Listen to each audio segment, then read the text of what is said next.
नमो वितरागाय नमो वितरागाय नमो अरिहंताणं नमो अरिहंताणं नमो सिद्धाणं नमो सिद्धाणं नमो आयर्याणं नमो आयर्याणं नमो वत्सायाणं नमो वत्सायाणं नमो लोये सव सावनं नमो लोये सर्व सावनं ऐसो पंच नमकारो ऐसो पंच नमकारो सर्व पापपणासनो सर्व पापपणासनो मंगलानंच सभ्यसे मंगलानंच सभ्यसे परमं हवै मंगलम परमं हवै मंगलम् ओम नमो भगवते वासुदेवाय ओम नमो भगवते वासुदेवाय ओम नमः शिवाय ओम नमः शिवाय जय सच्चिदानंद जय सच्चिदानंद प्रत्यक्ष दादा भगवाननी साक्षी प्रत्यक्ष दादा भगवाननी साक्षी वर्तमाने महाविदेह क्षेत्र में विचरता वर्तमाने महाविदेह क्षेत्र में विचरता तीर्थंकर भगवान श्री सिमंदर स्वामी ने तीर्थंकर भगवान श्री सिमंदर स्वामी ने अत्यंत भक्ति पूर्वक नमस्कार करू छू अत्यंत भक्ति पूर्वक नमस्कार करू छू वात्सल्य मूर्ति श्री दादा भगवान ने वात्सल्य मूर्ति श्री दादा भगवान ने अत्यंत भक्ति पूर्वक नमस्कार करू छू अत्यंत भक्ति पूर्वक नमस्कार करू छू 33 कोटि देवी देवताओं ने 33 कोटि देवी देवताओं ने अत्यंत भक्ति पूर्वक नमस्कार करू छू अत्यंत भक्ति पूर्वक नमस्कार करू छू वितराग शासन देव देवियों ने वितराग शासन देव देवियों ने अत्यंत भक्ति पूर्वक नमस्कार करू छू अत्यंत भक्ति पूर्वक नमस्कार करू छू निष्पक्षपाती शासन देव देवियों ने निष्पक्षपाती शासन देव देवियों ने अत्यंत भक्ति पूर्वक नमस्कार करू छू अत्यंत भक्ति पूर्वक नमस्कार करू छू आ क्षेत्रना रक्षक देवी देवताओं ने आ क्षेत्रना रक्षक देवी देवताओं ने अत्यंत भक्ति पूर्वक नमस्कार करू छू अत्यंत भक्ति पूर्वक नमस्कार करू छू आखा ब्रह्मांडना जीव मात्रना रियल स्वरूप ने आखा ब्रह्मांडना जीव मात्रना रियल स्वरूप ने अत्यंत भक्ति पूर्वक नमस्कार करू छू अत्यंत भक्ति पूर्वक नमस्कार करू छू जगत भरना संत पुरुषोनु योग बळ जगत भરના સંત પુરુષોનું યોગ બળ जगत भरना सत पुरुषोनु योग बळ જગત ભરના સત પુરુષોનું યોગ બળ અને પ્રગટ જ્ઞાની પુરુષ દાદા ભગવાનનું योग बळ અને પ્રગટ જ્ઞાની પુરુષ દાદા ભગવાનનું યોગ બળ समस्त विश्वनु कल्याण करो कल्याण करो कल्याण करो સમસ્ત વિશ્વનું કલ્યાણ કરો કલ્યાણ કરો કલ્યાણ કરો અને કલ્યાણ કરવાનું નિમિત્ત બનવાની અને કલ્યાણ કરવાનું નિમિત્ત કરવાની हम સૌ મહાત્માઓને પરમ સૌ મહાત્માઓને પરમ શક્તિ આપો શક્તિ આપો શક્તિ આપો પરમ શક્તિ આપો શક્તિ આપો શક્તિ આપો જગતના સર્વ જીવો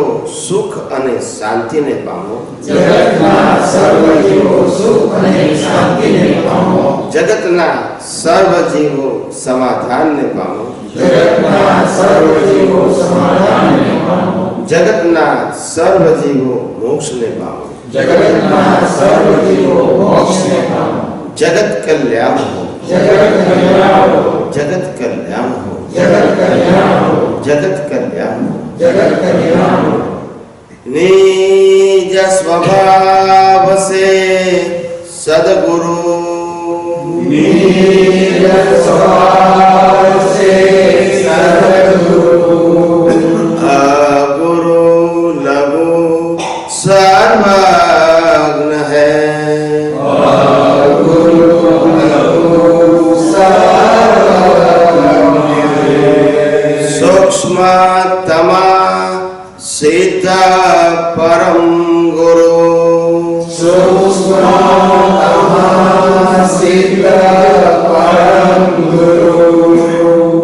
સત્યમ નિશ્ચય વંદ્ય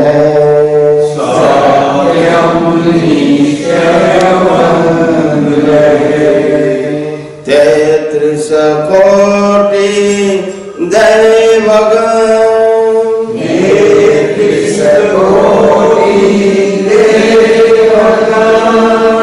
વિશ્વહિતાર્થે સ્વાગતમ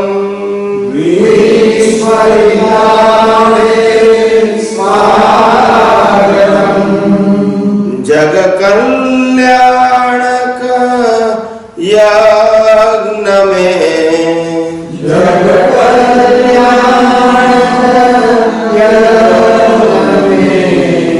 મંગલમય દો આશિષમ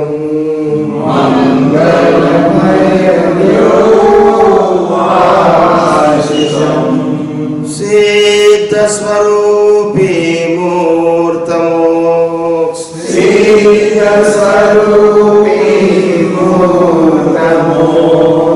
ગલતે ભૂલ કો માફી દો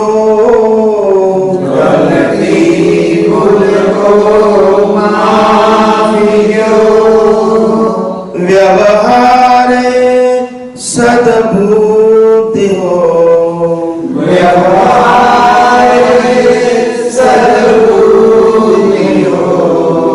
નિશ્ચય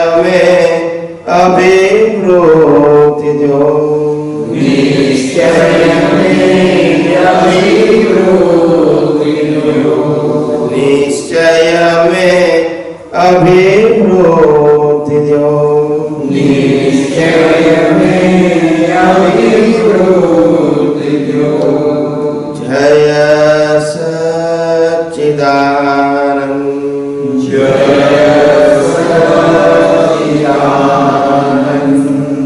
जय सच्चिदानंद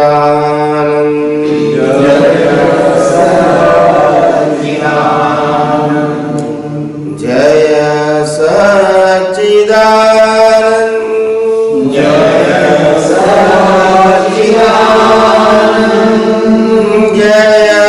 सच्चिदानंद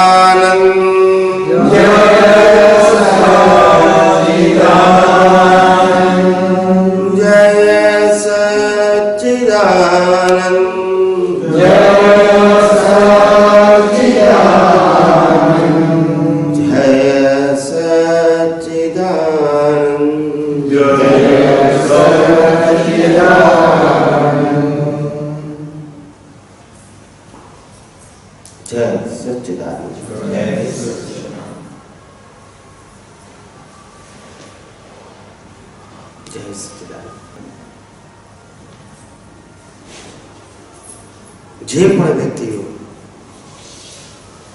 જે પણ રસ્તે આગળ વધવા માંગતા હોય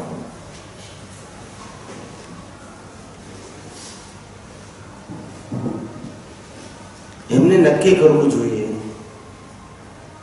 કે જ્યાં સુધી આપણી અંદર ભીખ અને ભય આ બે વસ્તુ ભીખ અને બીજું ભય આ બે વસ્તુ હોય ત્યાં સુધી કોઈ પણ ફિલ્ડમાં પ્રગતિ ના થાય.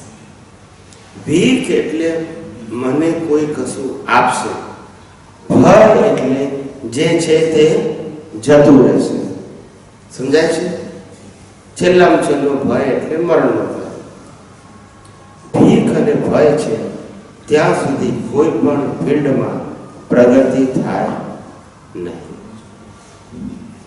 પ્રગતિ એટલે શું અને ભીખ અને ભયથી કેમ ના થાય એ સમજાવું છું.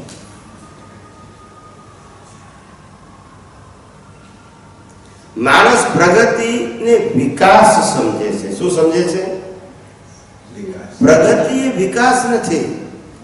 પ્રગતિનો મતલબ થાય તમે કેટલી અજ્ઞાન માન્યતાઓને ખલાસ કરી શકો છો, એનું નામ પ્રગતિ. આત્મામાં અનંત જ્ઞાન, અનંત દર્શન, અનંત સુખથી અનંત સુખ છે કે લાવવાનું છે? તો હવે આપણે પુરુષાર્થ શું કરવાનો છે? અનંત જ્ઞાન લાવવા માટે કરવાનું છે કે છે? પણ એ છે એ ખુલ્લું કેમ થતું નથી?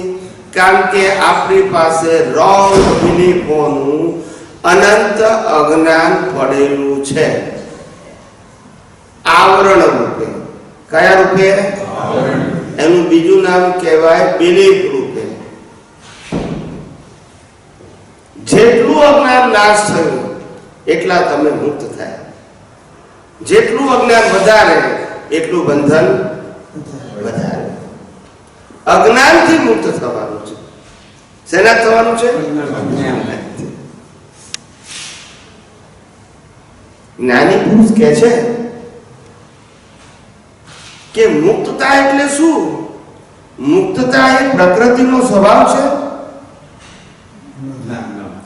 કોનો સ્વભાવ છે? આત્માનો સ્વભાવ છે. એ આત્મા તો પોતે મુક્ત છે જ. એની અનુભૂતિ જેને જ્ઞાન પ્રાપ્ત થયું, જેની પાસે દ્રષ્ટિ છે, જેની પાસે પુરુષાર્થ છે, એવા પ્રતિષ્ઠિત આત્માને થવું જોઈએ.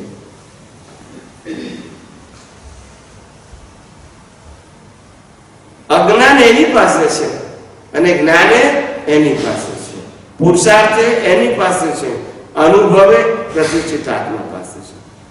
મૂળ આત્માને તમારા જ્ઞાનની, દર્શનની, અનુભવની, પુરુષાર્થની કોઈ જરૂર નથી. પણ અનાદિકાળથી અજ્ઞાનને જ જ્ઞાન માન્યું છે. પાંચ ઇન્દ્રિયોના વિષયોમાં જ સુખ માન્યું છે. આ શરીરને જ મારું સ્વરૂપ માન્યું છે. આ સંબંધો, સત્તા, સંપત્તિ, સાધનો એ મારા છે એવું માન્યું છે. આ બધી અજ્ઞાનતા છે. ત્યાં જ્ઞાની પુરુષ કે છે, ભાઈ, મન, વચન, કાયા એ કર્મ ભોગવવાનું સાધન માત્ર છે. શેનું સાધન છે? આ સાધન કુદરતે આપેલું છે, આપણી ચોઈસ નથી. આ શરીર મળ્યું છે ને એ આપણી ચોઈસ નથી. એ કુદરતે આપણને કર્મ ભોગવવા માટે આપ્યું.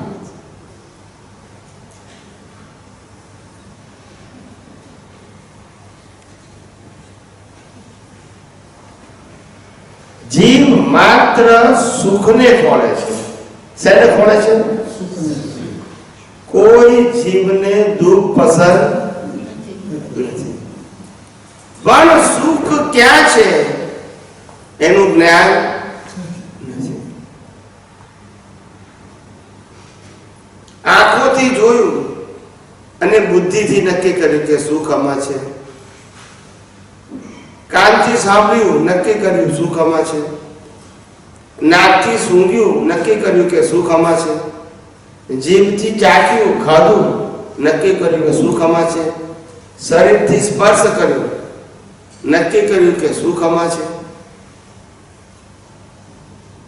ત્યારે જ્ઞાની કે છે આ બધા સાધનો જે તું મન વચન કાયાથી ભોગવે છે, ઇન્દ્રિયોથી અનુભવે છે, એ સુખના સાધન છે કે કર્મના હિસાબના સાધન છે? ને આપણે માનીએ તો શું? સુખનું સાધન.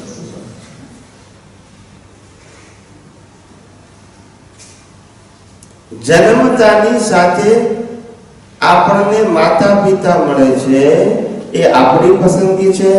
હા કે ના? ભાઈ બહેન મળે છે, આપણી પસંદગી છે? રહેવા મકાન મળે છે જન્મતાની સાથે, આપણી પસંદગી છે? ધર્મ મળે છે, આપણી પસંદગી છે? પડોશી મળે છે, આપણી પસંદગી છે? સગાવાલા મળે છે, આપણી પસંદગી છે? તો પસંદગી વગર મળે છે કેમ? હિસાબ ક્યારે બાંધ્યો હતો? ગત ભાવમાં. ગયા અવતારમાં બાંધેલો હિસાબ આ અવતારમાં ભોગવીએ છે. એમાં કોઈની ચોઈસ છે? એટલે આટલી વાત તમને ખબર પડે તો 3 વાત સિદ્ધ થઈ જાય.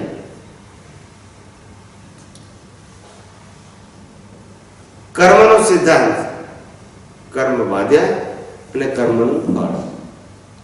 બીજો સિદ્ધાંત પૂર્ણ થઈ ગયો, પુનર્જન્મ. બરાબર છે? ગયા અવતારના કર્મ આ અવતારમાં ભોગવું છું એટલે પુનર્જન્મ સાબિત થયો કે નહીં? અને નંબર 3, ગયા અવતારમાં હું હતો ને આ અવતારમાં છું. કોણ? શરીર? કોણ? એટલે 3 વસ્તુ સિદ્ધ થઈ કે નહીં? કે એમાં કોઈને કન્ફ્યુઝન છે? આ 3 વસ્તુ સિદ્ધ થઈ કે નહીં? થિયરી ઓફ રિબર્થ, થિયરી ઓફ કર્મ અને પ્યોર સોલ. આ 3 વસ્તુ સાબિત થાય છે. હવે પ્રશ્ન એ થાય કે આપણે આપણા જીવનની અંદર પ્રગતિ ઈચ્છીએ છીએ. પ્રગતિ ઈચ્છીએ છીએ, પણ પ્રગતિ કોણે માનીએ છીએ?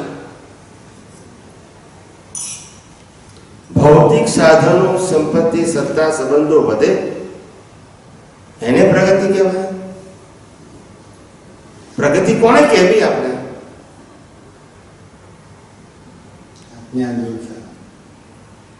કારણ કે જીવનની અંદર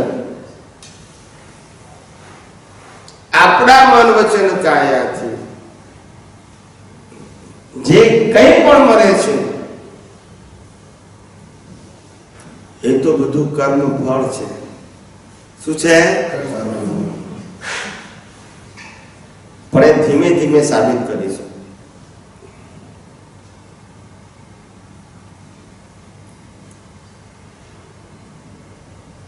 તો આ મન વચન કાયા જન્મતાની સાથે જે મળે છે એ તો પરિણામ રૂપે છે. સમજાઈ ગયું આપણને. એમાં 3 વસ્તુ સમજાઈ ગઈ. થિયરી ઓફ કર્મ, થિયરી ઓફ રિબર્થ અને હું શુદ્ધાત્મા છું. શુદ્ધાત્મા ના હોય તો પુનર્જન્મ હોય? બોલતા નથી. હોય? હવે આ મન વચન કાયામાં પુરુષાર્થ શું છે એ સમજીએ. કે આપણી પાસે વિચાર કરવાની સ્વતંત્ર શક્તિ છે કે નહીં? એક્ઝામ્પલ આપું છું સ્વિચનો. સ્વિચ આપણે ઓન કરીએ એટલે લાઈટ થાય, ઓફ કરીએ એટલે બંધ થઈ જાય. એટલે સ્વિચ પાસે લાઈટનો કંટ્રોલ છે. બરાબર છે? એવો મન ઉપર આપણો કંટ્રોલ છે કે નહીં? યસ કે નો? સાહેબ શું કહે છે? તમને પૂછું છું. હે? ના, વિચારીને જવાબ આપજો. એવું નહીં બીજા બધા કહે એટલે આપણે કહેવાનું. તમારી પાસે સ્વતંત્રતા છે વિચારો અને વિચારીને જવાબ આપવાનો. પાછળ બહેનો શું કહે છે?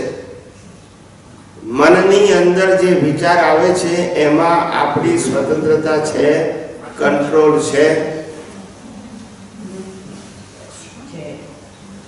કોણ કહે છે? માઇક એમ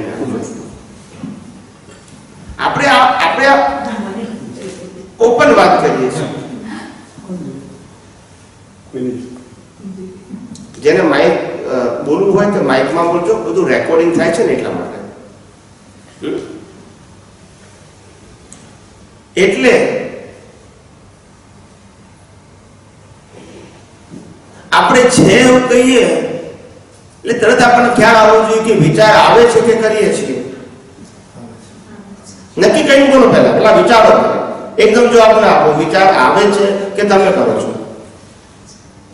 હમ?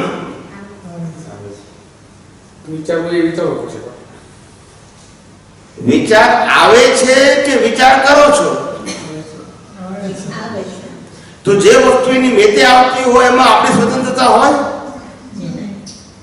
રાતે નક્કી કર્યું કે મારે 10 વાગે ઊંઘી જવું છે એટલે વિચાર બંધ થઈ જાય ને?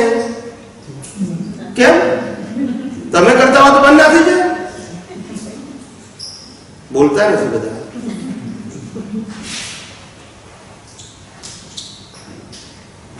ના કરતા હોય, ના ગમતા વિચાર પણ આવે ને ગમતા વિચાર પણ ના આવે ને. આ બધી વસ્તુ સાબિત શું કરે છે કે કંટ્રોલ છે કે નથી? એટલે તમને સમજાવવું જોઈએ. આપણી આગળ ઓપનલી સમજવા બેઠા છે. ધીસ ઇઝ નોટ પ્રવચન. અહીંયા ક્વેશ્ચન આન્સર છે. એટલે અહીંયા મૂંઝવણને સોલ્યુશન જોઈએ. શું જોઈએ? અત્યાર સુધી આપણે જે કંઈ વાંચ્યું, જે કંઈ સાંભળ્યું એ બધું વનવે છે. કેવું છે? એની અંદર કોઈ આપણને આન્સર નથી આપતું. સમજાય છે? અહીંયા હું તમને તમારો મત, તમારી સમજણ, તમારો અભિપ્રાય રજૂઆત કરવાની તક આપું છું કે તમને આ બાબત માટે જે લાગે તમે કહી શકો છો, જેથી ક્લેરિટી થાય કે ખરેખર સાચું શું છે. સમજાય છે?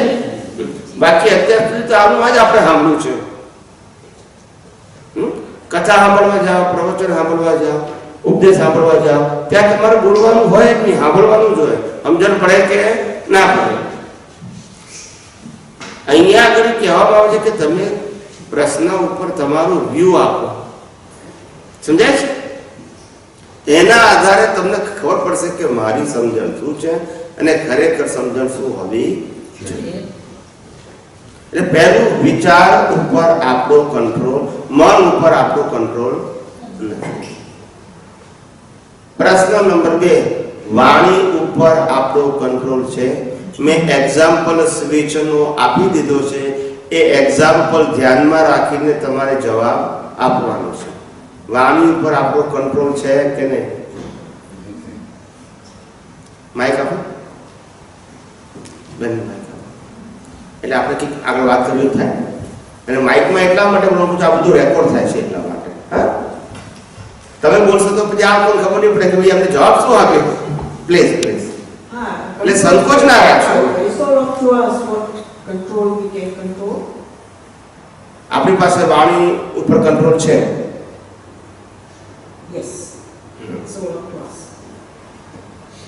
પછી આગળ 2 ના જવાબ સાથે આપી દઈશ. પછી વર્તન ઉપર કંટ્રોલ છે કે નહીં આપણો? એક્શન ઉપર કંટ્રોલ છે કે નહીં?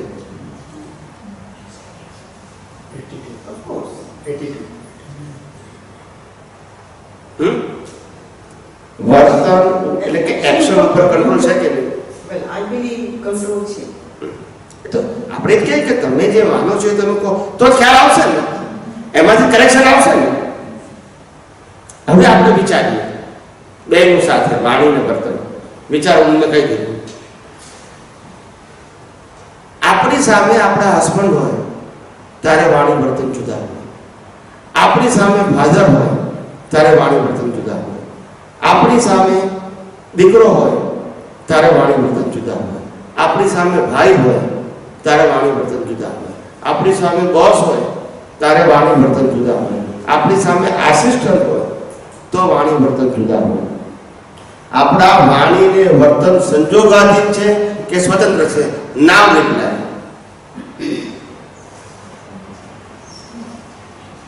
સંજોગાધીન છે કે સ્વતંત્ર છે?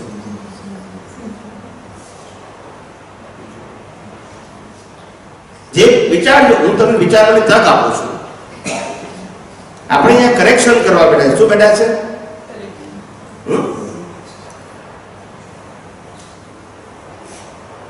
હવે જે લાગે કોણ હવે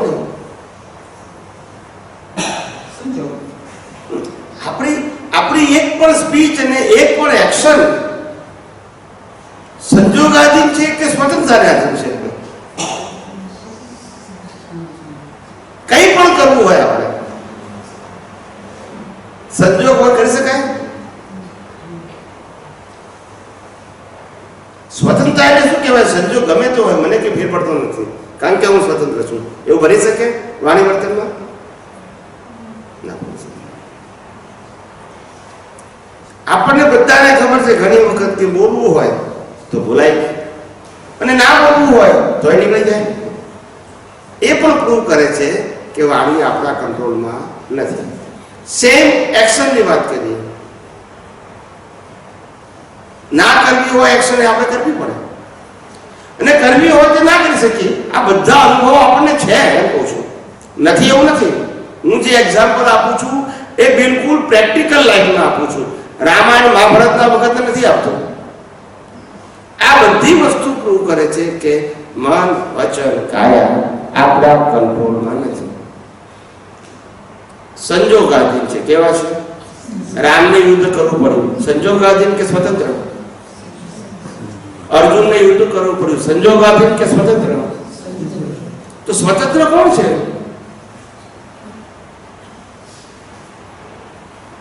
આ મન, વચન, કાયાથી કોઈ સ્વતંત્ર છે? મારી વાત સમજાય છે કે થોડી ભારે પડે છે? હે, નવા બહેનો સમજાય છે તમને લોકો? એટલે આપણે પાયાની વાતો જાણતા નથી. ધર્મના માર્ગે કે મુક્તિના માર્ગે આગળ વધવા માટે પેલા પાયાની વાતો જોઈએ. એ જ ખબર ના હોય શું થાય? પછી કે અમે પ્રગતિ પર કેવી રીતે થાય? તમને ખબર જ નથી કે પ્રગતિ કોને કહેવાય.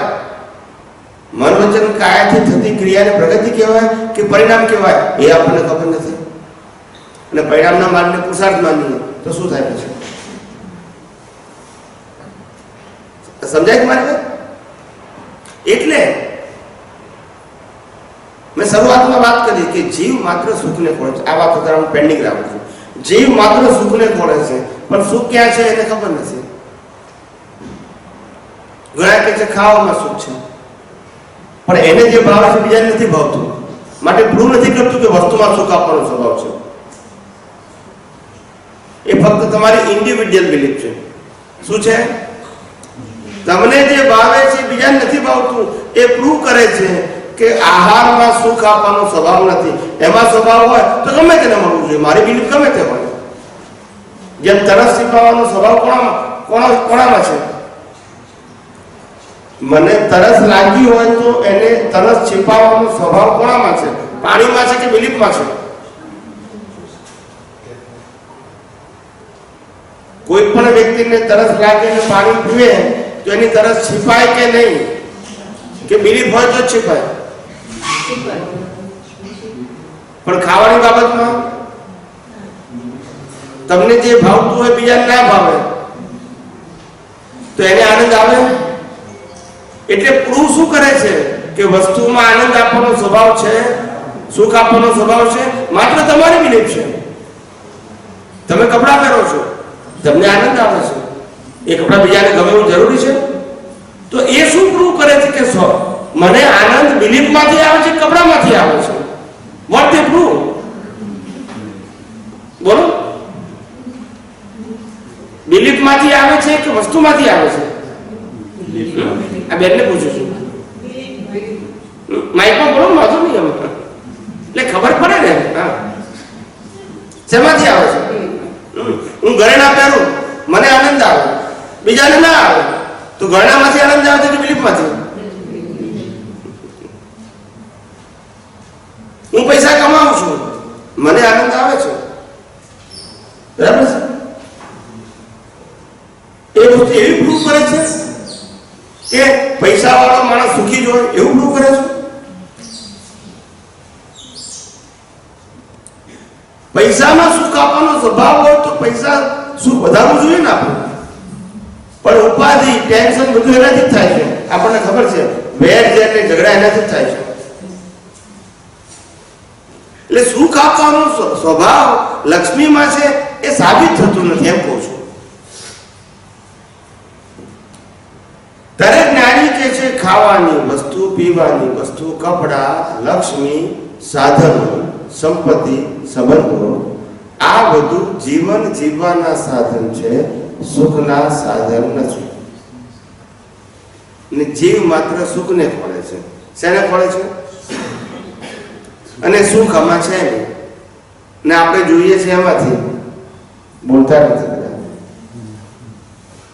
જેમાં આપણા 7 પેઢીના લોકો પાસ્ટ સાધન સંપત્તિ સંબંધો અને સત્તામાં સુખ છે એવી માન્યતાથી જીવી અને નિષ્ફળ થઈ અને ઉપર ગયા.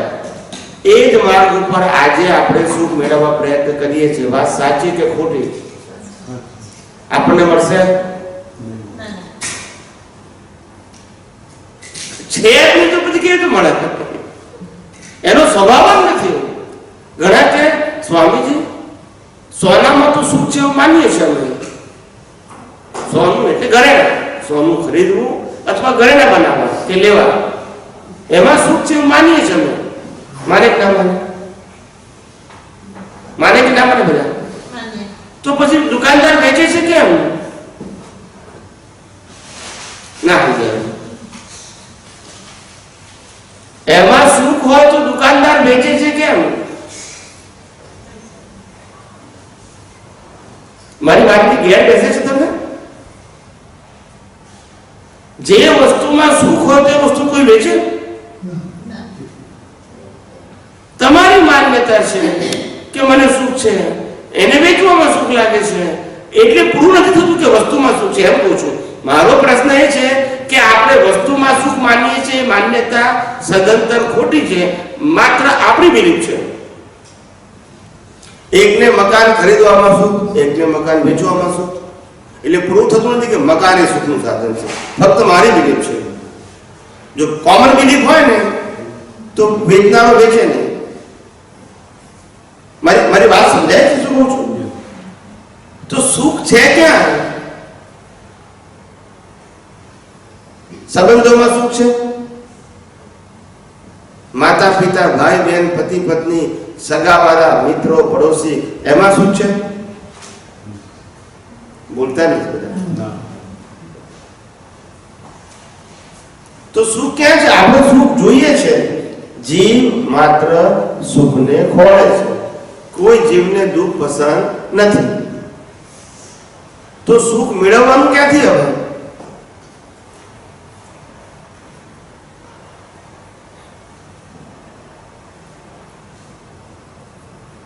વિચારી જવાબ આપો, કઈ વાંધો નથી.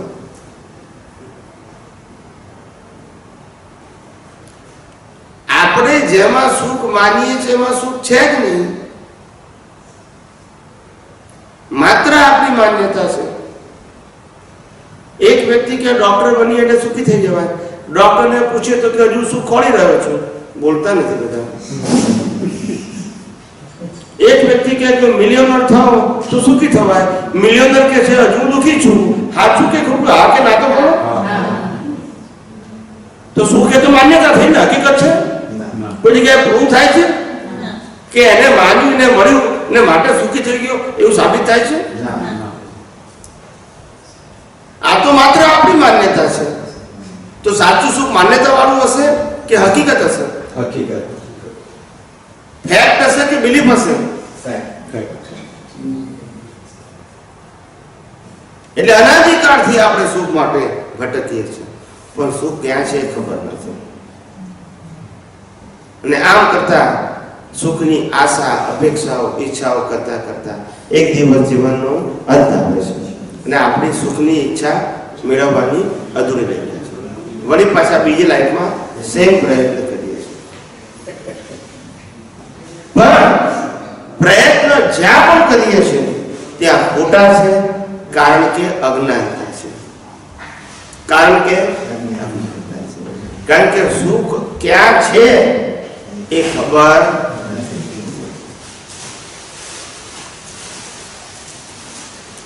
સુખ બહાર હશે કે સુખ અંદર હશે? અંદર. આટલી સમજણ પછી તમને શું લાગે છે?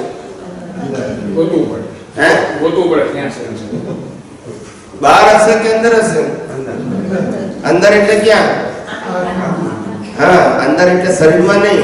નહીં તો આ ડોક્ટરો સુખી હોય બધા. એટલે અંદર એટલે આત્મામાં બોલવાનું. ભલે અંદર ભૂલી એનો વાંધો નહીં, પણ આપણી દ્રષ્ટિમાં હોવું જોઈએ કે અંદર એટલે આત્મા.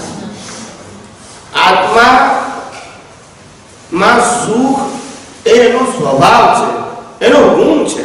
શું છે? સમજાય છે? આત્માનો સ્વભાવ જ અનંત સુખ વાળો છે. એને બનાવવાનો કે મેળવવાનો નથી. સમજાય છે?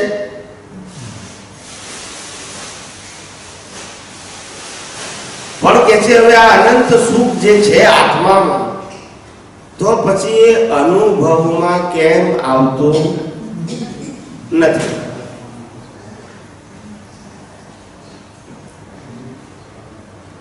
અનંત સુખ હોય તો અનુભવમાં આવવું જોઈએ, કેમ નથી આવતું? છે અંદર અને દ્રષ્ટિ ક્યાં છે?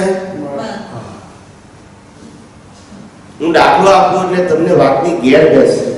આમ આટલું સિમ્પલ નહીં સમજાય તમને. એક કઠિયારો નાના ગામડામાં રહેતો હતો. રોજ જે જંગલમાં જાય, લાકડા કાપે 12 વાગ્યા સુધી, ભારો બાંધે, તળાવની અંદર પાણી બાણી પીએ, ફ્રેશ થાય, જમવાનું જમે, આરામ કરે. 3-3:30 થાય એટલે ભારો લાકડાનો વેચવા જાય બજારમાં. જે પૈસા આવે એમાંથી સીધું સામાન લઈને ઘેર જાય. આ એનો નિત્યક્રમ હતો. શું હતો? એક દિવસ કઠિયારો એ જ પ્રમાણે જંગલમાં લાકડા કાપવા જાય છે. લાકડા કાપી નાખ્યા, ભારો બાંધી દીધો. બપોરના 12-12:30 થયા. પોતે ભાથું લાવ્યો છે એ વાપરવા માટે. તળાવમાં હાથ પગ મોઢું ધોવા જાય છે, પાણી પીવા જાય છે, પાણી લેવા જાય છે. અને તે વખતે તળાવ 8-10 ફૂટ ઊંડું હશે. કેટલું? એટલે તળાવની અંદર એને સોનાનો હાર દેખાય, ડાયમંડનો હાર નીચે પાણીમાં. એને ચારે કોર જોયું કે તળાવની ચારે કોર કોઈ વ્યક્તિ નથી, એટલે હું કોઈનું લેતો નથી. એટલે એને એ હાર લેવા માટે ડૂબકી મારી. શું કર્યું?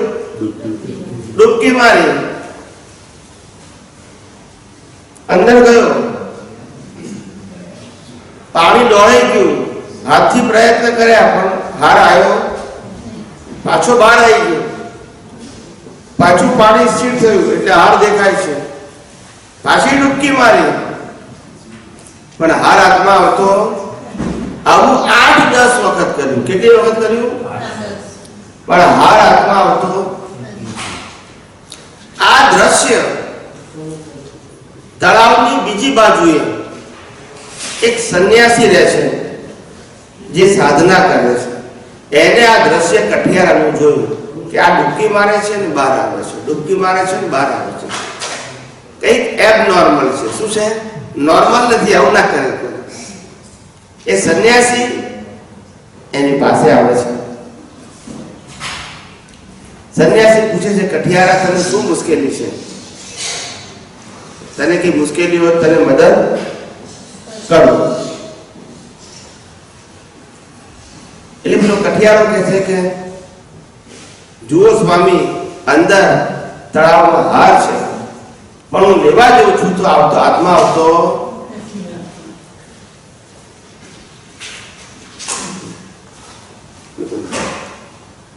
બસ.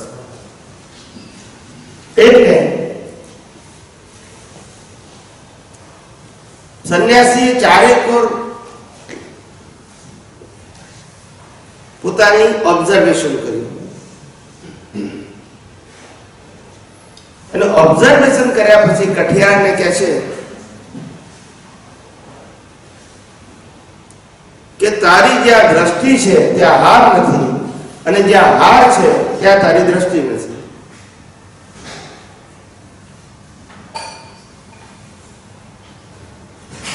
ના સમજાય? વાત સમજાય કે નહીં? આટલી વાત સમજાય કે નહીં? જ્યાં દ્રષ્ટિ છે ત્યાં હાર નથી, અને જ્યાં હાર છે ત્યાં તારી દ્રષ્ટિ નથી. માટે તને મળતો એટલે કઠિયારો કહે છે કે સ્વામીજી તમે જુઓ, તળાવમાં તો હાર છે જ, તમે પણ જોઈ શકો છો.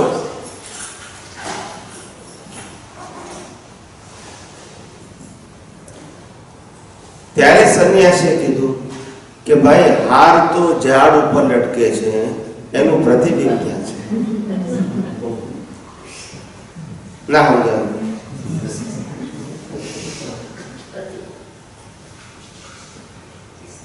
સુખ તો આત્મામાં છે, પણ તારી બિલીફ ક્યાં છે? ખોળવાની બોલતા નથી હવે. પછી મળે ને? સુખ છે અંદર, અને 5 ઇન્દ્રિયોથી ખોળે છે ક્યાં? પછી મળે ને?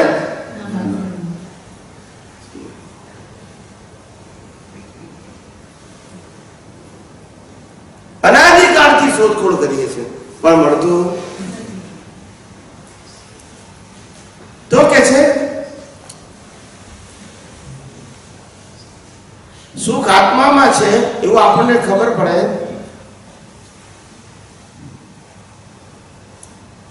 તો આત્મા ઓળખવો કઈ રીતે?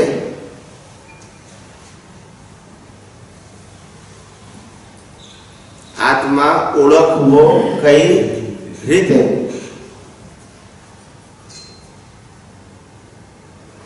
અહીંયા લાઈટ ચાલુ છે, હું તમને પૂછું કોઈને પ્રશ્ન કે કરંટ છે કે નહીં અથવા પાવર છે કે નહીં, તો તમે શું જવાબ આપશો? છે કે હશે એવું જવાબ આપો. એટલે કોન્ફિડન્સ હોય કે કન્ફ્યુઝન હોય? કોન્ફિડન્સ. આમાં કન્ફ્યુઝન નથી ને? હું તમને કહું કે આ લાઈટ ચાલુ છે માટે પાવર છે કે નહીં, તમે યસ જ કહો છો ને, વિધાઉટ એની કન્ફ્યુઝન. કરેક્ટ? હું એવું કહું કે આ તમે શ્વાસ લો છો માટે આત્મા છે, મળતો શ્વાસ ના લઈ શકે, એક્સેપ્ટ કરશો? તમને વિચાર આવે છે માટે આત્મા છે, મળતું વિચાર ના કરે. તમે બોલો છો માટે આત્મા છે, મળતું ના બોલે. તમે વર્તન કરો છો માટે આત્મા છે. આત્મા ના હોય તો આમાંનું કશું કરી શકો નહીં, શ્વાસ પણ ના લઈ શકો. વાત બરાબર છે? ખોટી લાગે છે? હે? એટલે આત્મા અંદર છે, તે સિવાય આ મન વચન કાયા ચાલે નહીં ને મળદું કહેવાય. શું કહેવાય? એ નીકળી જાય છે. આપણને ઓળખ નથી પડી કારણ કે આપણી દ્રષ્ટિ ક્યાં છે? અને આત્મા ક્યાં છે? સુખ પણ ક્યાં છે? અને ખોળીએ છે. શું થાય? અનાદિકાળથી ભટકીએ છે. આમાં વચ્ચે ધર્મ આવે છે કોઈ? ભગવાન આવે છે કોઈ? કોઈ ક્રિયા આવે છે? કોઈ ત્યાગ આવે છે? માત્ર અજ્ઞાનતા. આ સંસાર અજ્ઞાનતાથી ઉભો છે, અને સાચું જ્ઞાન થાય તો સંસાર સમાપ્ત થાય. અજ્ઞાનથી ઉભો છે અને જ્ઞાનથી સમાપ્ત થાય છે. એમાં ધર્મ, સંપ્રદાય, વ્યક્તિ, ગુરુ, ભગવાન વચ્ચે આવે છે? કોઈ જગ્યાએ આવે છે?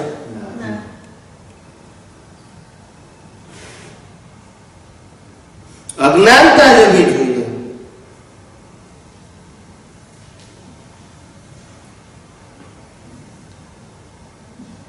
પણ પ્રશ્ન એ આવે કે અજ્ઞાનતા જાય કેવી રીતે?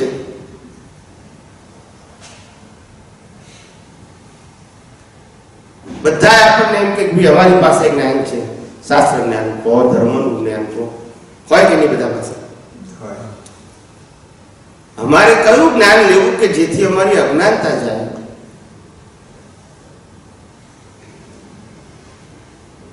રામાયણ સાંભળવાથી જાય? ગીતા સાંભળવાથી જાય? જૈનોના આગમ સાંભળવાથી જાય? કે કોઈ ક્રિયાકાંડ કરવાથી જાય અજ્ઞાન?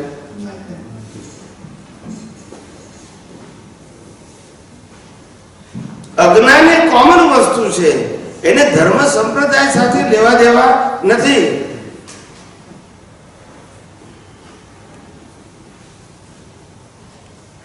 આ જગતનું સનાતન સત્ય જેમ જેમ જાણશો એમ અજ્ઞાન જતું રહેશે.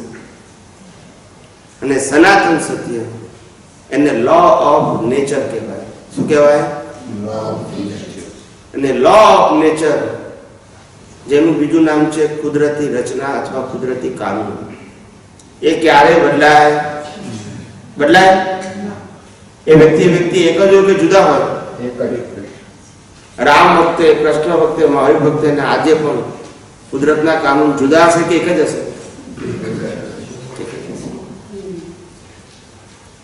એ લો ઓફ નેચર ને સનાતન સત્ય કહેવાય. અને આપણે જાણીએ છીએ એ વ્યવહાર સત્ય જાણીએ છીએ, જે બધાનું અલગ અલગ છે. અને જગત એમાં ફસાયું છે, વ્યવહાર સત્યમાં. શું કીધું? શેમાં ફસાયું છે? વ્યવહાર સત્યમાં ફસાયું છે. કારણ કે વ્યવહાર સત્યને સનાતન સત્ય માને છે, માટે ફસાયું છે. વ્યવહાર સત્ય ખોટું નથી, પણ વ્યવહાર સત્યને સનાતન સત્ય માને માટે ફસાયું.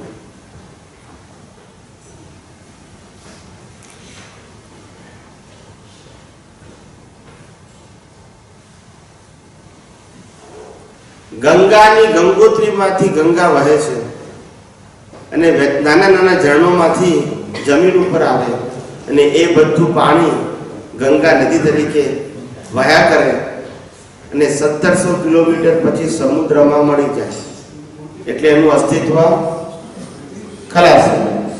તો 1700 કિલોમીટરમાં રહેલું ગંગાનું પાણી, એના માલિક કોણ?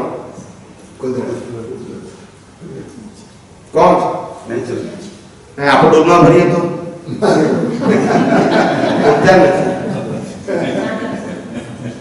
કોણ માલિક? આવી રીતે સંસાર ઉભો થઈ ગયો. હવા, પાણી, ખોરાક કુદરત જ આપે છે. સાચું કે ખોટું? તમે કોઈ જે સાંભળ્યું કે શાકભાજીની ફેક્ટરી હોય? બોલતા રહે. શાકભાજીની ફેક્ટરી હોય, અનાજની ફેક્ટરી હોય, વનસ્પતિની ફેક્ટરી હોય, એ કોણ બનાવે છે? હવા પણ, પાણી પણ અને ખોરાક પણ. જે જીવન જરૂરિયાતની વસ્તુ છે કુદરત આપણને ફ્રી ઓફ કોસ્ટ આપે છે, મનુષ્ય પૈસા લે છે. સમજાય છે? અને મનુષ્ય જે બનાવે છે એ નેસેસિટીથી વધારાની વસ્તુ છે. શું છે? એને ફેસિલિટી કહેવાય. શું કહેવાય? આપણું આખું જીવન ફેસિલિટીમાં ને ફેસિલિટીમાં પૂરું થઈ જાય છે. સમજાય છે? નેસેસિટીમાં નહીં. આ જમીનને 10 ફૂટ ઊંડો ખાડો ખોદો ને, ત્યાં નીચે જીવ હોય, માટી હોય ને, એમાં જીવ હોય. એને કુદરત હવા, પાણી, ખોરાક આપે કે ના આપે?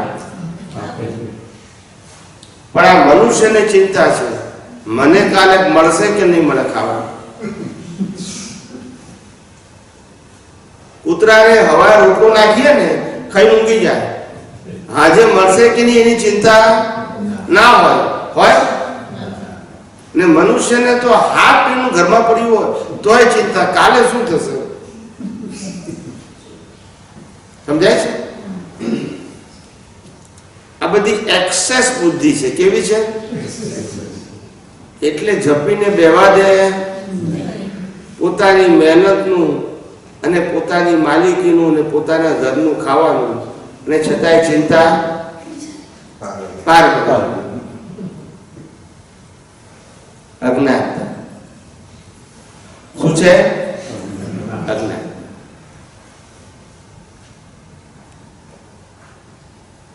એટલે આપણે આપણા જીવનની અંદર સાચું સુખ છે જાણવું પડે. સાચું સુખ આત્મામાં છે, બહાર બધા માનેલા સુખો છે, અને માનેલા સુખો એ કર્મના ફળ છે પાછા. શું છે?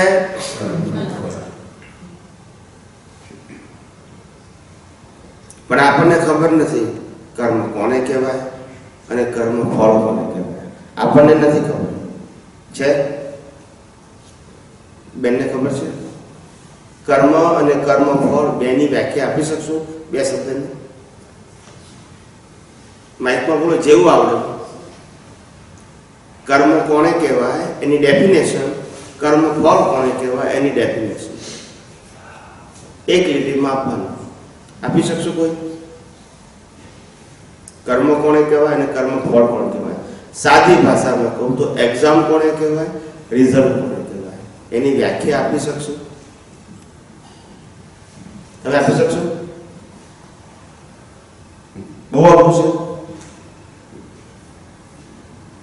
આટલા તો વર્ષો કાઢે આવે, હજુ નથી મળી વ્યાખ્યા. હું સાદો પ્રશ્ન પૂછું છું, કર્મ અને કર્મફળ પાછળ કોઈ જવાબ આપી શકશે? તમે આપી શકશો?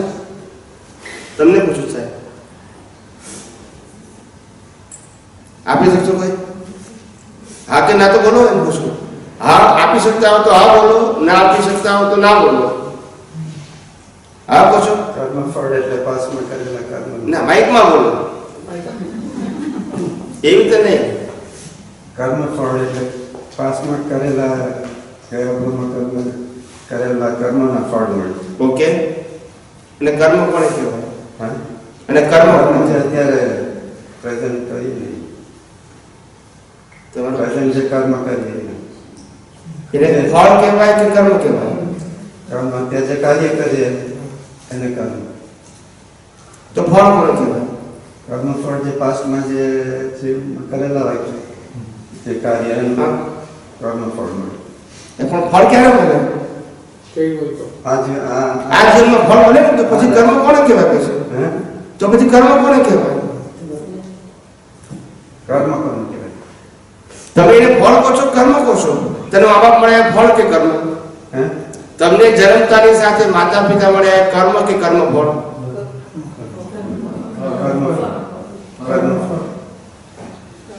કર્મ ફળ ને. હું કર્મ કોને કહેવાય એમ કહું છું. એ તમે સમજો. ના, એટલે તમે આવું લાઈફમાં વિચાર્યું જ નથી અત્યાર સુધી ચોપડીઓ ગમે એટલી વાંચી, પ્રવચન ગમે એટલા સાંભળ્યા, કોઈ દિવસ આપણી પાસે લાઈન ઓફ ડિમાર્કેશન નથી મળી કે આને કર્મ કહેવાય અને કર્મફળ કહેવાય, અને એક્ઝામ કહેવાય અને રિઝલ્ટ કહેવાય. આપણી પાસે ડેફિનેશન નથી. આ તો તળાવમાં ઝંપલાઈએ છે. શેમાં? અને તળાવ ના ગયા પણ દરિયામાં ઝપલાઈએ છે. અને પેલું નેવિગેશન નથી આપણી પાસે કે દિશા ક્યાં એ આપણને ખબર નથી. ખ્યાલ આવી ગયો? એટલે આપણને ખબર નથી કે ખરેખર પુરુષાર્થ કોને કહેવાય, પ્રારબ્ધ કોને કહેવાય, કર્મ કોને કહેવાય, કર્મફળ કોને કહેવાય, એક્ઝામ કોને કહેવાય, રિઝલ્ટ કોને. બંને એક જ હશે, જુદું હોય. પણ આપણને ખબર. વ્યાખ્યા સાંભળવી છે? બોલતા નથી બધા, કરી ગયા છે. તમે હુંકારો કરશો તો મને બોલવાનું ગમે. અમે કાઠિયાવાડમાં જઈએ ને, સૌરાષ્ટ્રમાં, તે અમે કહીએ કે ભાઈ હુંકારો કરજો, જીવતા હોય હુંકારો કરે. ના સમજાય. જેનો શ્વાસ બંધ થઈ ગયો હુંકારો કરે. એટલે હું હા કે ના કશું બોલવું એમ માટે જ બેઠા છે ને.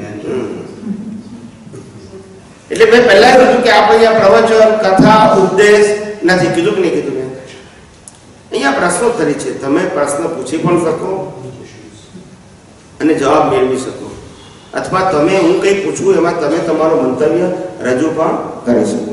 એના આધારે ક્લેરિટી આવે. શું આવે? તો આપણે કર્મ અને કર્મફળની વ્યાખ્યા સમજવી. જન્મથી મોત સુધી, બિલકુલ ધ્યાનથી સાંભળજો. આ હું ડેફિનેશન આપું છું. This is not a story. જન્મથી મોત સુધી મન, વચન, કાયા દ્વારા જે કંઈ પણ કરવામાં આવે છે એ બધું કર્મફળ છે. એમાં કર્મનો અંશ નથી.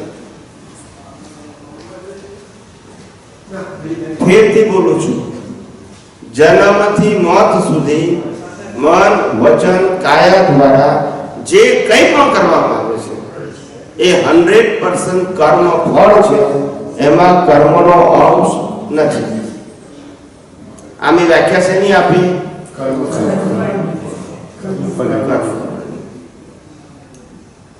આમાં તમને સમજાય છે પછી કર્મની વ્યાખ્યા આપો. આમાં કન્ફ્યુઝન હોય તો મને પૂછજો. મેં એક જ અડધી વ્યાખ્યા આપી છે ખાલી કર્મ ફળની. એમાં કોઈને કન્ફ્યુઝન છે?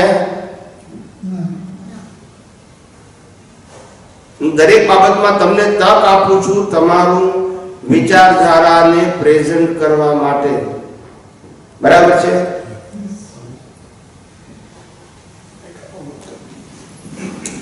બેઠા બેઠા બોલો. કર્મફળ ભોગવતા આપણે જે કર્મ બાંધીએ છીએ નવા એ તો કર્મનું થાય એ તો કર્મ જ કહેવાય ને. હું તો હજુ ડેફિનેશન આપી. મેં આ ડેફિનેશનમાં કન્ફ્યુઝન છે એમ કીધું. મેં હજુ એક્ઝામ્પલ તો મેં આપ્યું નથી.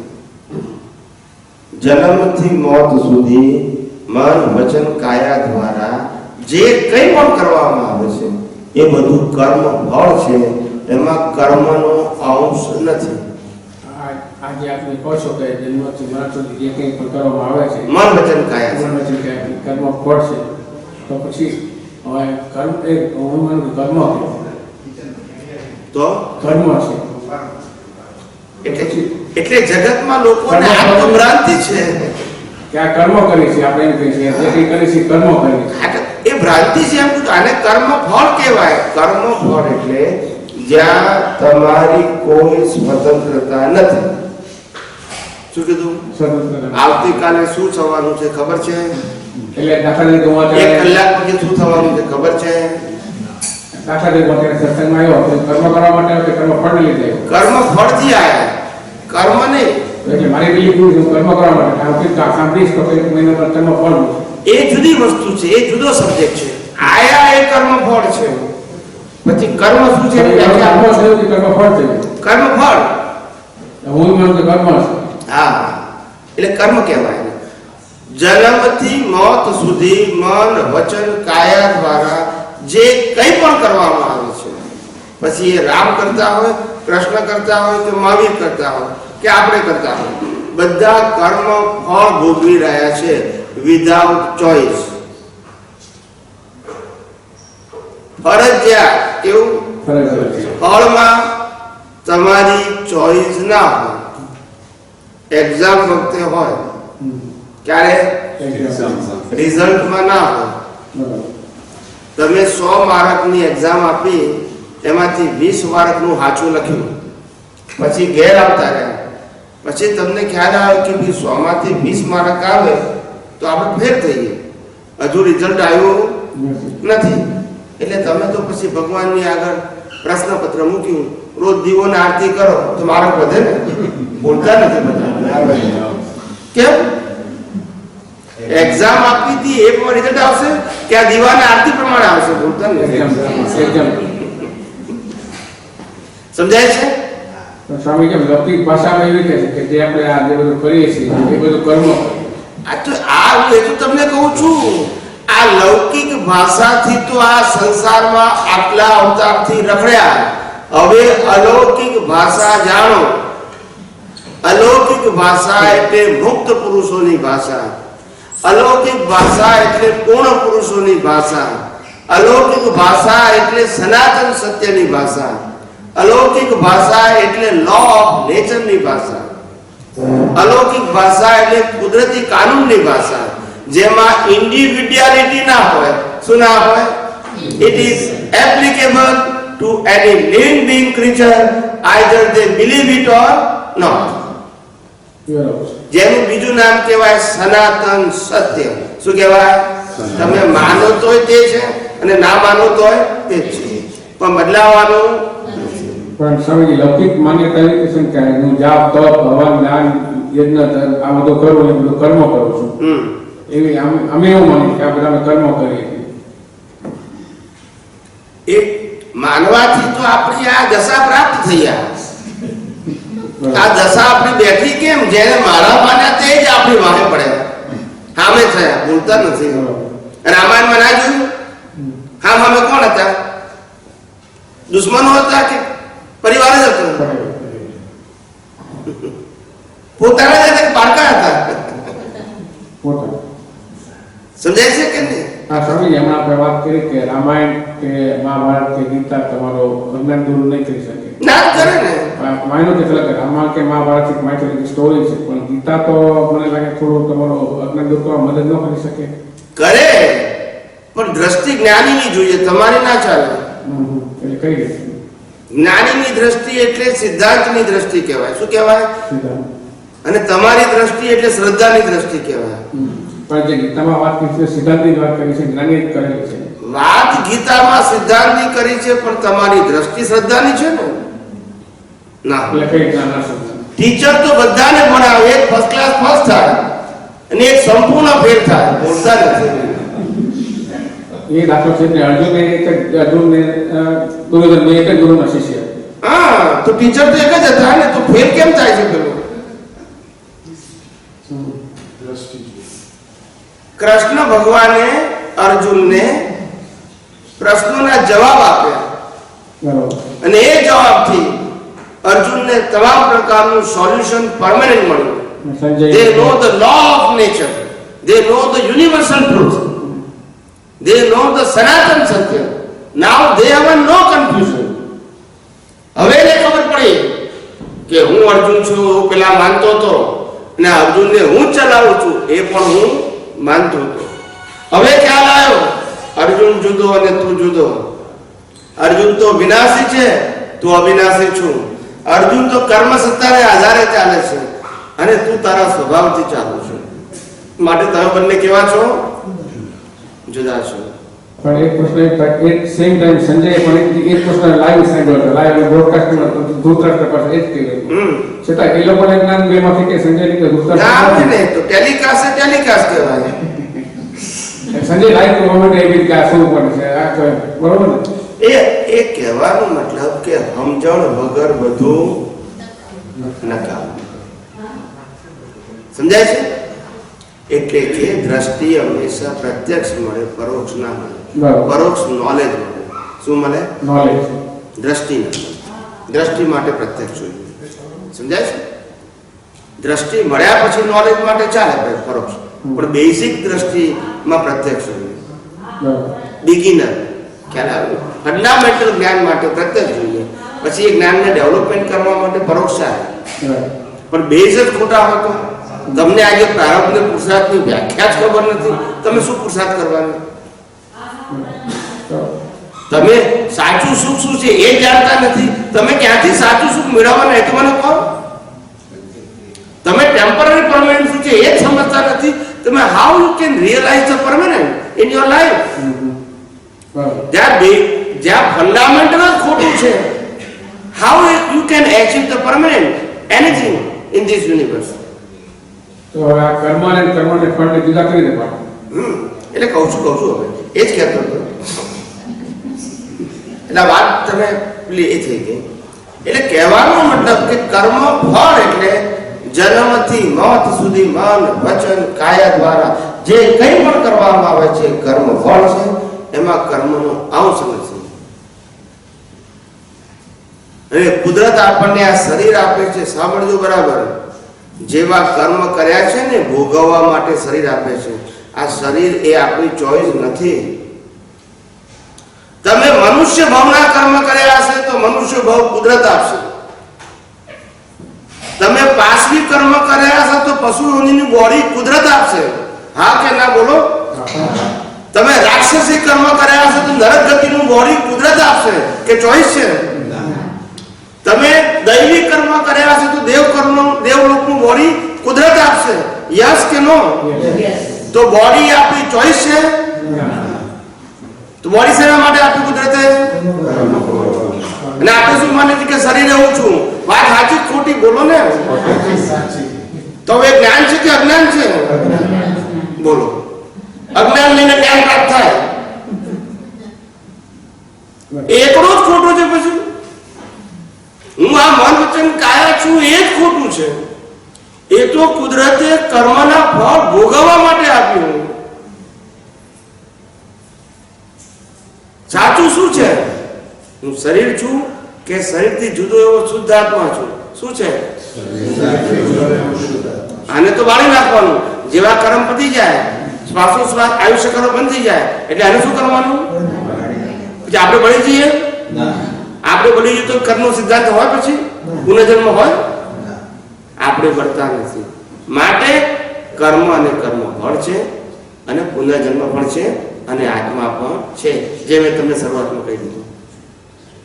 હવે કર્મની વ્યાખ્યા આપું છું. મેં અત્યાર સુધી કર્મ ફળની વ્યાખ્યા આપી. હવે કર્મની વ્યાખ્યા. કર્મ કોને કહેવાય? કર્મ ભાવથી બંધાય છે. ભાવે ભાવના ભાવીએ, ભાવે દીજે દાન, ભાવે ધર્મ રાજીએ, ભાવે કેવળ જ્ઞાન. જેવો ભાવ તેવો ભાવ, જેનો ભાવ બગડ્યો એનો ભાવ બગડ્યો. આ બધી વાતો તમે લોકોએ વાંચેલી અને સાંભળેલી છે. હા કે ના? જી. બોલતા નથી બધા. સમજાય છે? ભાવ એને કર્મ કહેવાય, ઇન્ટેન્શન એને કર્મ કહેવાય, નિશ્ચય એને કર્મ કહેવાય. આ કર્મ અને આ મન વચન કાયાથી ભોગવીએ એને કર્મ. સમજાય છે? નિશ્ચય કરવો એ મારાત્મક છે. હા, જેવું જ્ઞાન એવું નિશ્ચય. સમજાય છે? કર્મ બાંધો કે ઊભું કરવું મારાત્મક છે. કર્મ બાંધવું એ તમારી પાસે છે, કર્મ ભોગવવું એ સત્તા તમારી પાસે નથી. બરાબર. નહીતર રામને વનવાસ ના આવે એટલે સીતા ના ઉપાડી જાય જો એમના હાથમાં હોત. તો કર્મ બાંધો કેવી રીતે? કીધું જ ખરું, ભાવથી. ભાવ, ખાલી ભાવ. ફક્ત ભાવ. ભાવથી ભાવ છે. શું કીધું? ભાવ. જેવો ભાવ તેવો ભાવ, જેવી ક્રિયા એવો ભાવ નહીં. લાખો લોકોની હિંસા કરનારો અર્જુન એ ભવે મોક્ષે ગયો. લાખો લોકોની હિંસા કરવામાં નિમિત્ત બનનાર રામ એ ભવે મોક્ષે ગયા. હું શાસ્ત્ર પ્રમાણની વાત કરું છું, મારા ઘરની વાત નથી કરતો. તો લોકોની હિંસા કરતા કરતા મોક્ષે ગયા લાખો મનુષ્યોની વાત કરું છું. અને આપણે કીડીઓ બચાવતા અહીંયા ફરીએ છીએ. કઈ તો ભૂલ હશે ને? સમજણ જ ખોટી છે, પાયો જ ખોટો છે. માત્ર ધર્મ, સંપ્રદાય, ગુરુ, ભગવાન, ક્રિયાકાંડ આમાં જ રસ છે આપણને. એટલે અનાદિકાળથી ભટક્યા કરીએ છીએ. સાચું જ્ઞાન જ ક્યાં છે? આ તો બધું સાંપ્રદાયિક જ્ઞાન છે અને શ્રદ્ધા ઉપર આધારિત છે, સિદ્ધાંત ઉપર નહીં. તમે જેને ભગવાન માનો છો એને કરોડો લોકો ભગવાન નથી માનતા. સાચું ખોટું? તો એ સનાતન સત્ય છે કે ઇન્ડિવિડ્યુઅલ સત્ય છે? ઇન્ડિવિડ્યુઅલ એટલે એક સમૂહનું સત્ય છે, બધા માટે નથી ને. ત્યારે સનાતન સત્ય કેવું હોય? બધા માટે જુદું હોય કે એક જ હોય? તો આ સાંપ્રદાયિક સત્યથી સનાતન સત્ય પ્રાપ્ત થશે? થશે? સનાતન સત્ય જાણવું પડશે. અને સનાતન સત્ય લો ઓફ રિલીજન ઉપર ના હોય, લો ઓફ નેચર ઉપર.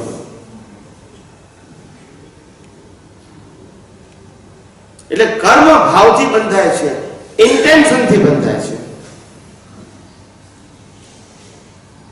અને કર્મ ભોગવાય છે મનોવચન કાયાથી. અને આ કર્મ બાંધો અને કર્મ ભોગવો એની વચ્ચે કોણ છે?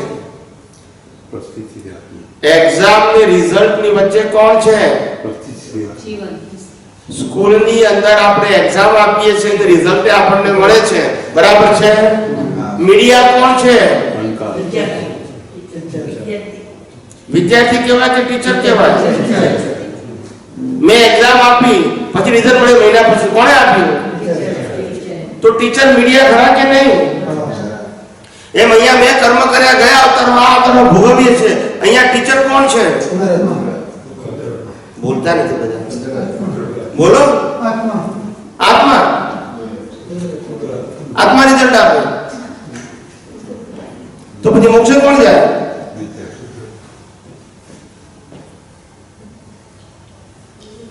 સ્વામી એક પ્રશ્ન એક બોલો.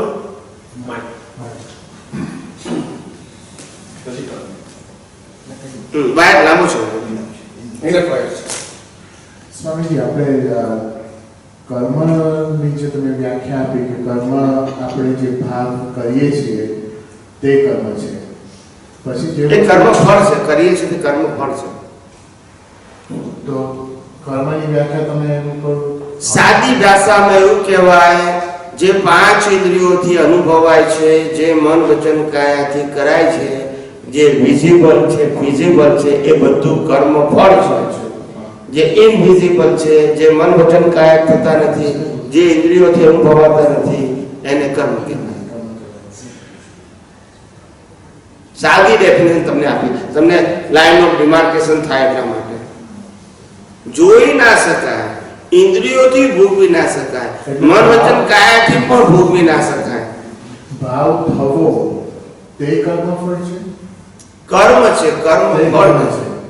અને પછી ભાવ થયા પછી જે વસ્તુ અમલમાં મુકાય છે તે કર્મફળ છે. કર્મ છે. એટલે અમલમાં મુકાય નહીં, instantly અમલમાં મુકાતું નથી, એ તો કુદરત સંજોગો આપે છે.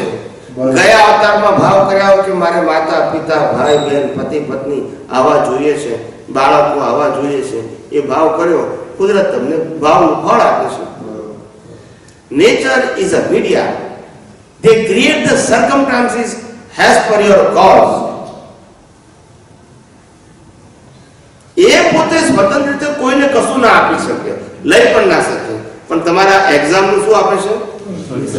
He is a mediator. They create the circumstances of your suffering as per your previous birth cause. Nature will create the circumstances of suffering as per your previous birth cause. So the whatever is happened in your current life, it is dependent on circumstances, and as per the circumstances, you are suffering in your life. But who create the circumstances?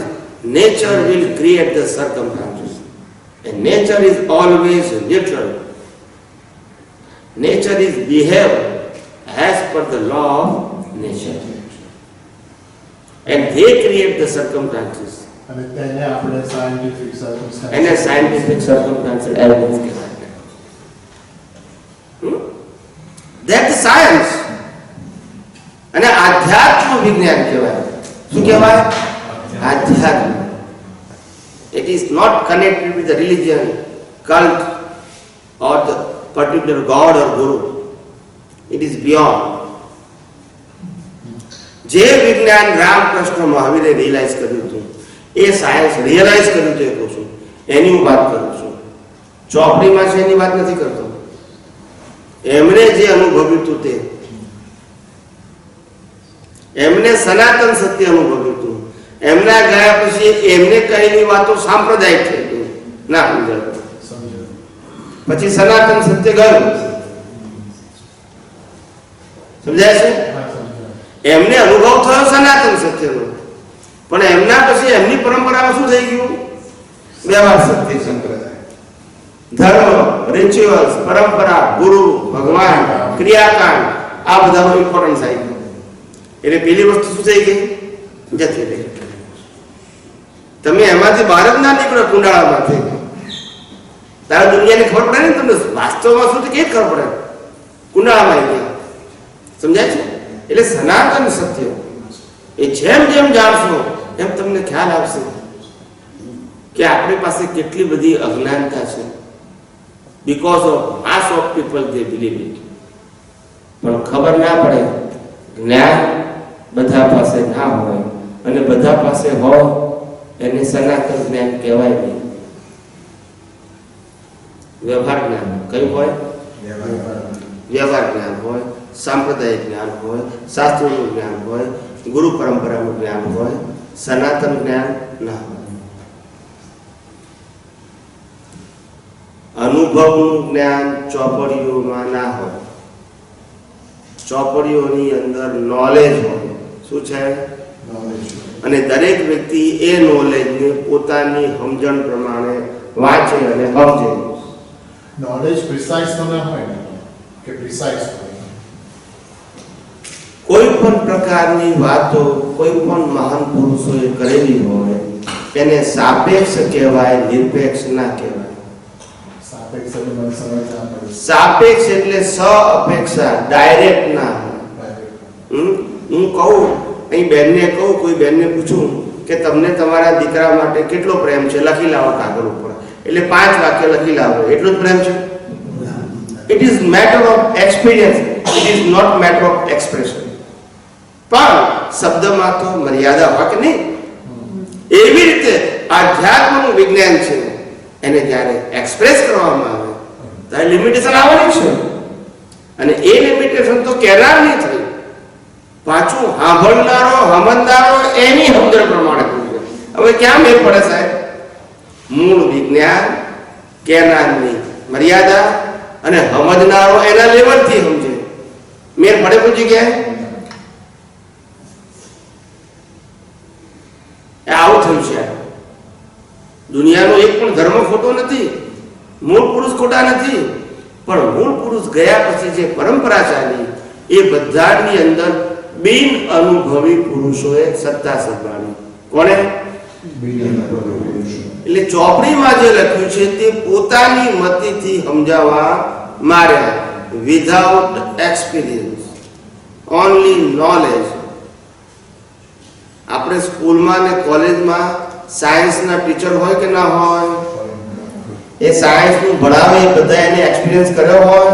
હા કે ના? કે ખાલી knowledge હોય? બોલતા નથી બધા.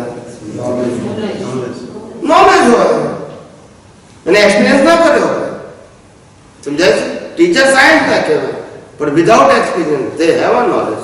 Experience ને તમે એક્સપેરિમેન્ટ સાથે હા, એક્સપેરિમેન્ટ વગર એક્સપિરિયન્સ ના થાય. એક્સપેરિમેન્ટ વગર એક્સપિરિયન્સ ના થાય. અને knowledge is connected with the doership અને experiment is connected with the science. So you realise the science after. એક્સપેરિમેન્ટનું નેક્સ્ટ સ્ટેપ શું છે? એક્સપિરિયન્સ એટલે સાયન્સ. નોલેજમાં શું આવે? સાયન્સ ના આવે. ડુઅરશિપ, આ કરવું જોઈએ, આ ના કરવું જોઈએ, આ કરવું જોઈએ, આ ના કરવું જોઈએ. પેલાનો બેઝ જ જુદો છે. આમાં નોન ડુઅરશિપ છે સાયન્સમાં. You know the truth of universe. It is not connected with the either you do this or that. કારણ કે મન વચન કાયાથી જે કંઈ પણ બને છે જન્મથી મોત સુધી એ તો પરિણામ છે. ના પુરુષાર્થ છે જ નહીં તો પછી મને સમજાય છે? એટલે સબ્જેક્ટ પેલો આવતો જ નથી.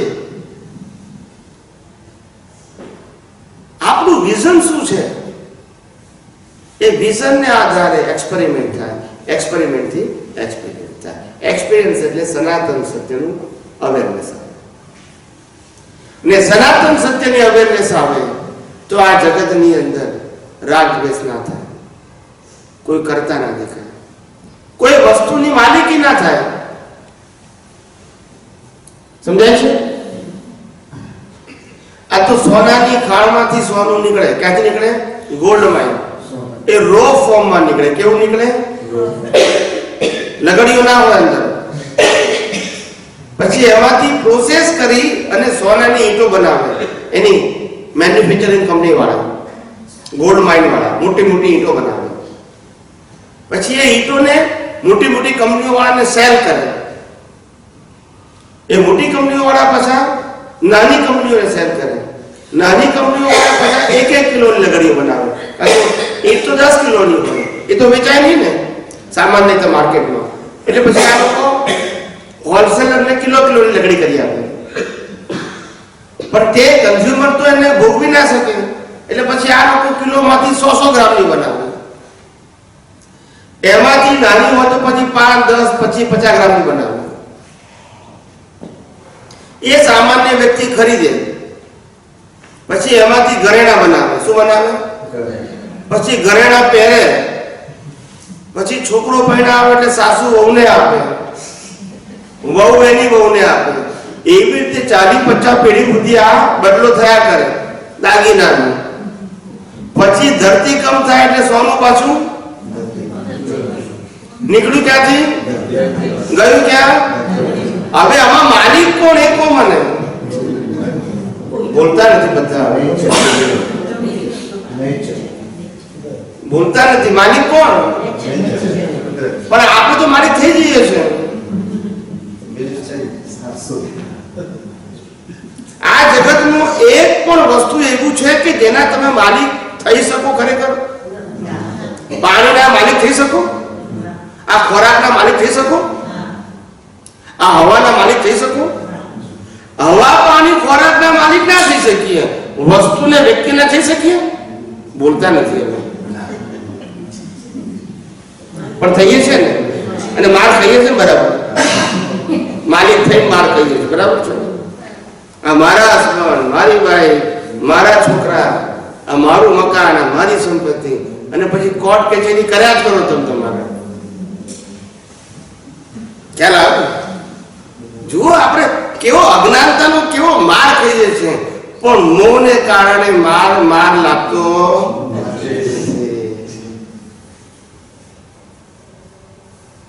મોહને કારણે એ માર લાગતો નથી.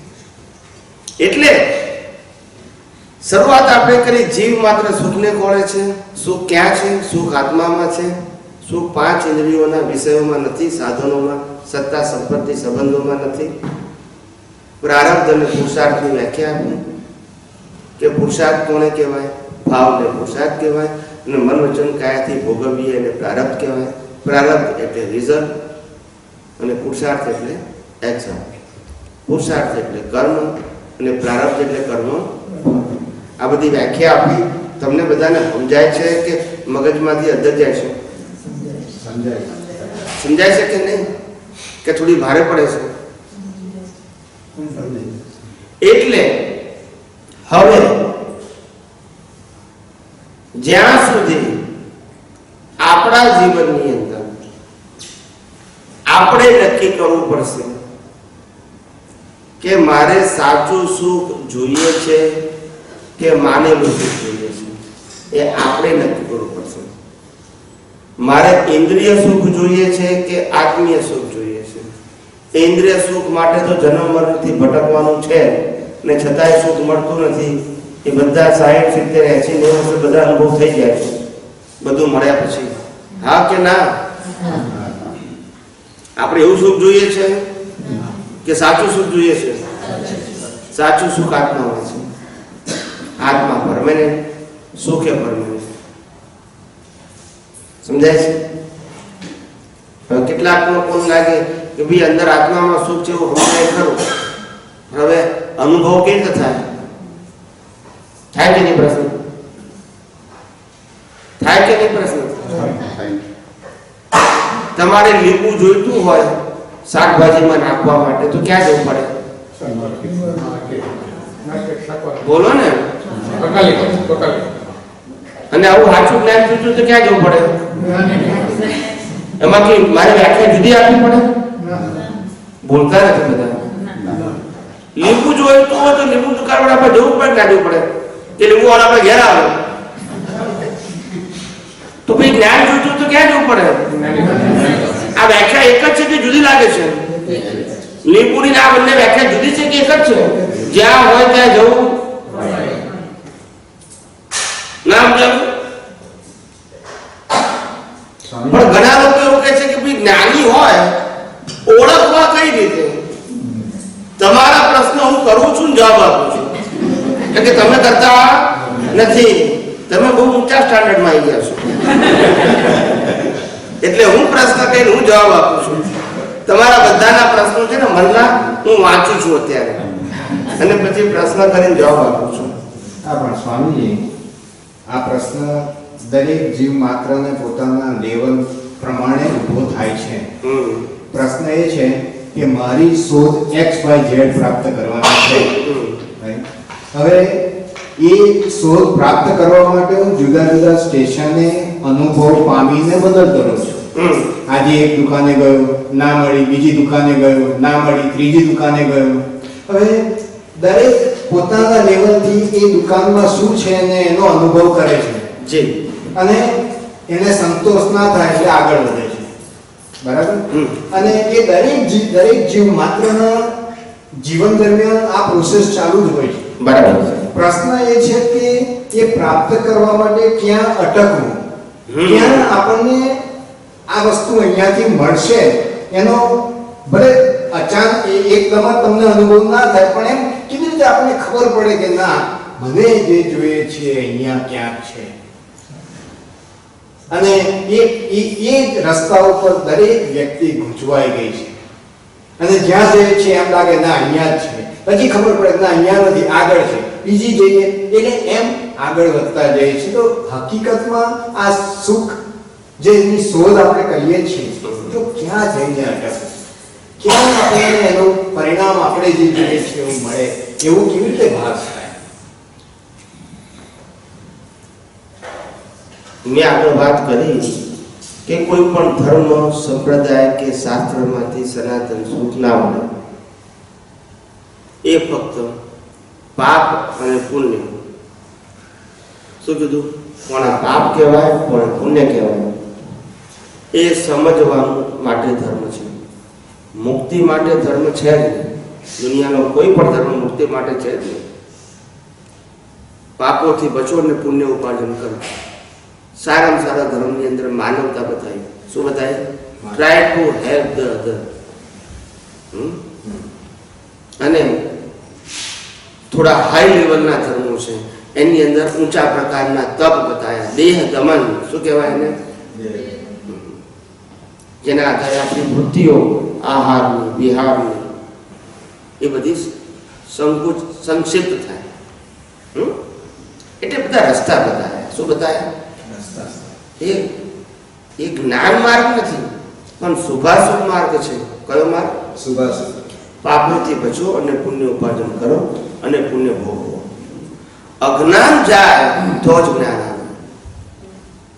ક્રિયા કરવાથી, કોઈ પણ પ્રકારની ક્રિયા કરો, ભગવાનની પૂજા પાઠ, નવડાવો ધોડાવો, આરતી, તપ, જપ, દાન, બધું જ કરો, એનાથી પુણ્ય બંધાય, મુક્તિ ના મળે. કોઈ પણ ધર્મની વાત કરું છું, એક ધર્મની વાત નથી કરતો. નંબર 1. નંબર 2, જ્ઞાની એક જ એવા હોય કે કોઈ દિવસ શિષ્ય ના બનાવે. શું ના બનાવે? શિષ્ય ના. They never make a followers. They only make a scientist. A scientist બનાવે, ફોલોઅર્સ ના બનાવે. કારણ કે એ પોતે મુક્ત રહેવા માંગે છે, માટે તમને મુક્ત રાખે છે. શું કીધું? એ પોતે મુક્ત રહેવા માંગે છે, માટે તમને મુક્ત રાખે છે. હું તમને બાંધું તો હું મુક્ત હોઈ શકું ખરો? સીધી વાત છે. પછી મંત્રથી બાંધું, તંત્રથી બાંધું, કંઠીથી બાંધું, નીતિ નિયમોથી બાંધું, ગમે તે રીતે બાંધું, પણ હું તમને બાંધું તો હું મુક્ત હોઈ શકું? હવે આ તમારે સમજવાનું.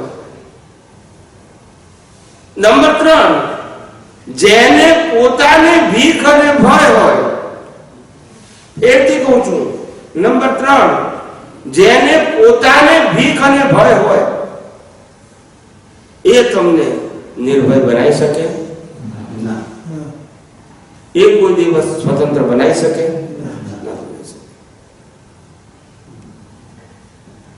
જે પોતે ગુરુ હોય અને બીજાને શિષ્ય બનાવતા હોય, એ પોતે મુક્ત હોઈ શકે? કારણ કે હું શિષ્ય બનાવું, જવાબદાર કોણ કહેવાનું? ગુરુ કહેવાય કે નહીં? જ્ઞાનીઓ કોઈ દિવસ શિષ્ય ના બનાવે. અનુભવી જ્ઞાનીઓ, શાસ્ત્ર જ્ઞાનીઓ નહીં, અનુભવી જ્ઞાનીઓ કોઈ દિવસ ગુરુ ના બનાવે. એક ગુરુ હોય ને અને શિષ્ય બનાવે નહીં કોઈને. કારણ કે એ પોતે આ જે શરીર છે એનાથી મુક્ત રહેતા હોય. શું કીધું? આ પોતાના શરીરના પણ જે માલિક ના હોય એ કોઈના ગુરુ થાય? માટે જ્ઞાની હોય પણ એ આત્મજ્ઞાની હોય. કેવા હોય? શાસ્ત્ર જ્ઞાની નહીં, આત્મજ્ઞાની હોય. અને એ આત્મજ્ઞાની પુરુષ પોતે મુક્ત હોય અને તમને મુક્તિનું જ્ઞાન આપે, દ્રષ્ટિ આપે. શું આપે? પણ એના માલિક ના હોય. એ પોતાનો અનુભવ જ્ઞાનને શેર કરતા હોય, સેલ ના કરે. જે પોતાનું જ્ઞાન વેચે, એન્કેશ કરે. શું કરે? સમજાય છે ને? એની પાસે કાયમ માટે સનાતન સત્ય ના હોય, વ્યવહારનું શુભાશુભ જ્ઞાન હોય. જે શુભાશુભ જ્ઞાન હોય એને જ વેચી શકાય, એનકેસ કરી શકાય, કારણ કે એમાંથી મંદિરો સંસ્થાઓ બધું બંધાવી શકાય. સમજાય છે? મુક્ત પુરુષ આમાં પડે.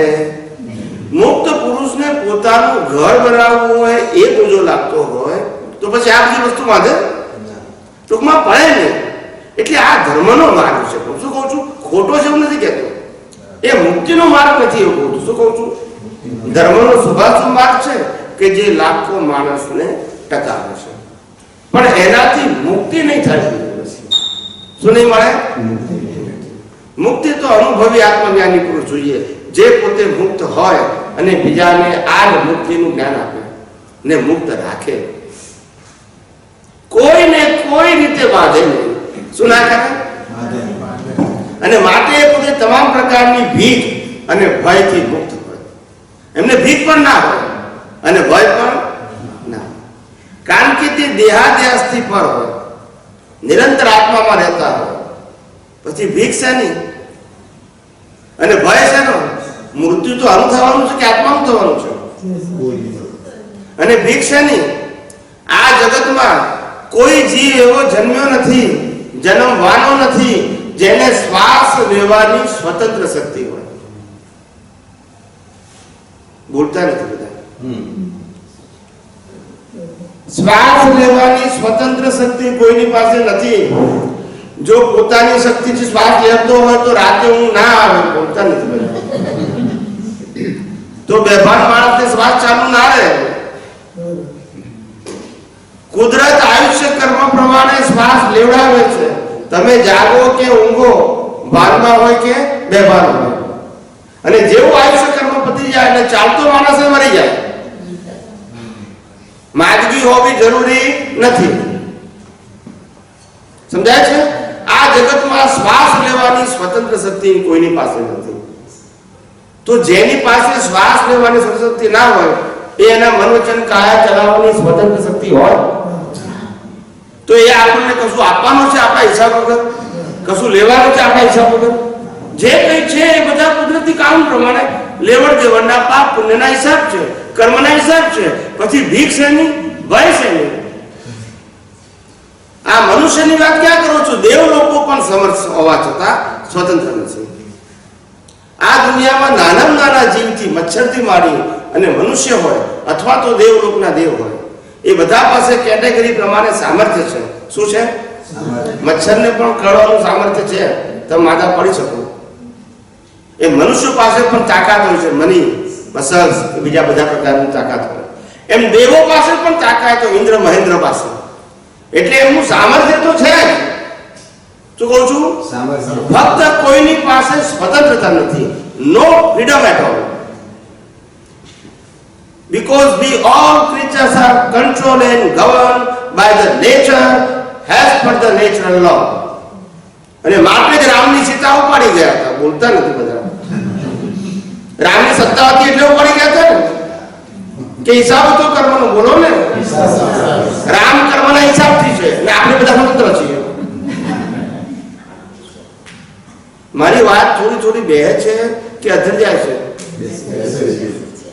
મારી સ્ટાઇલ આવી છે. વચ્ચે વચ્ચે હું પૂછું છું, કોઈ ખોટું ના લાગે. હું તમને અવેર કરવા આવ્યો છું. શેના માટે આવ્યો છું? હું ઊંઘાડવા નથી આવ્યો. ઘણા લોકો કે છે, મને કહે છે, સ્વામીજી તમે જે સત્સંગ કરીને જાઓ છો ને પછી 15 મિનિટ સુધી ચાલ્યા કરે છે અંદર, અને કેટલાકમાં સત્સંગ અમારી જાય તો ઘસ ઘસાટ ઊંઘાઈ જાય છે. મેં કીધું હું તમને ઊંઘાડવા નથી આવ્યો, તમારી ઊંઘ હરામ કરવા આવ્યો છું. આ ક્યાં સુધી આ દેહને આધારે જીવવું છે તમારે? તમે દેહ નથી અને બાળવાનો છે નક્કી. યસ કે નો? તમે છે એ થાવ એવું કહું છું. શું કહું છું? તમે જે ખરેખર છો, કાયમ ના છો એ જ બનો. તમે આ શરીર નથી, તમે નામધારી નથી. જેનો નામ છે એનો નાશ છે ને આત્મા અનામી છે. ખ્યાલ આવ્યો? જેનું નામ છે એની જ નનામી નીકળે. રાઈટ કે રોંગ? અનામીની નીકળે? તો આપણે નામી છીએ કે અનામી? જે છીએ આપણે થવાનું છે, કોઈએ બનાવવાના નથી, આપણે છીએ જ. એને ફક્ત ઓળખવા માટે દ્રષ્ટિની જરૂર છે. કૃષ્ણ ભગવાને મહાભારતના યુદ્ધમાં અર્જુનનો ધર્મ બદલ્યો હતો, ક્રિયા બદલી હતી, ભગવાન બદલ્યા હતા, ગુરુ બદલ્યા હતા. શું બદલ્યું હતું? જેવી દ્રષ્ટિ એવી. અમે ફક્ત તમારી દ્રષ્ટિ બદલીએ છીએ, ધર્મ નથી બદલતા, ગુરુ બદલતા નથી, ક્રિયા બદલતા નથી. શું બદલીએ છીએ? સમજાય છે મારે? હા, પ્લીઝ. સ્વામીજી, આપણે તમે થોડી મિનિટ્સ પહેલા વાત કરી ગુરુ શિષ્ય માટેની, તો પ્રશ્ન એ ઊભો થાય છે કે આજે આપણે આજે દાદાના જ્ઞાનમાં જે ફોલો આપણે કરી રહ્યા છીએ કે જે આધ્યાત્મિક લેવલ ઉપર જ્ઞાન છે, તો તેમ છતાં તેમની હયાતીમાં ગુરુ પૂર્ણિમાનું પર્વ ઉજવવું, તો ત્યાં આગળ થોડું કન્ફ્યુઝન થાય છે કે આપણે ગુરુ શિષ્ય થતા નથી, ગુરુ શિષ્ય કરતા નથી, તો પછી ગુરુ પૂર્ણિમાનું પર્વ દાદાની હયાતીમાં કેમ ઉજવાતું અને હજુ સુધી પણ એ પરંપરા ચાલી રહી છે? એવું છે ને, પરંપરા અનાદિકાળથી ચાલતી આવી છે અને ચાલ્યા કરવાની. આપણે એમાંથી સાર કાઢી લેવાનું. આપણે દુનિયા બદલવા નથી આવ્યા, આપણે આપણી દ્રષ્ટિ બદલવા આવ્યા છે. શેને બદલવા આવ્યા છે? દુનિયા બદલવા નથી આવ્યા. સમજાય છે? દુનિયા નથી બદલવી. આવું ચાલ્યા કરવાનું સાહેબ. રામ ગયા તો આવું ચાલે છે, કૃષ્ણ ગયા, મહાવીર ગયા, બધા ગયા છે. સામાન્ય મનુષ્ય કે તમારે જેટલાને આવું હોય આવો, અમે તો સુધારવાના નથી. ખ્યાલ આવ્યો? એટલે દુનિયા આમાં શું છે? મુક્તિનું જ્ઞાન કોના માટે છે? જેને પોતાને મુક્ત થવું છે એના માટે, જેને પરિવાર, કુટુંબ, સમાજ સાથે જવું છે ને એના માટે તો આ ધર્મનું જ્ઞાન બરાબર છે. એટલે આનો અર્થ એવો કે જે શિષ્યો ચાહે છે તે આત્મીય જ્ઞાની પુરુષ એ લોકોને કરવા દે છે? કરવા નથી દેતા, માને છે તે ભ્રાંતિ છે. અચ્છા.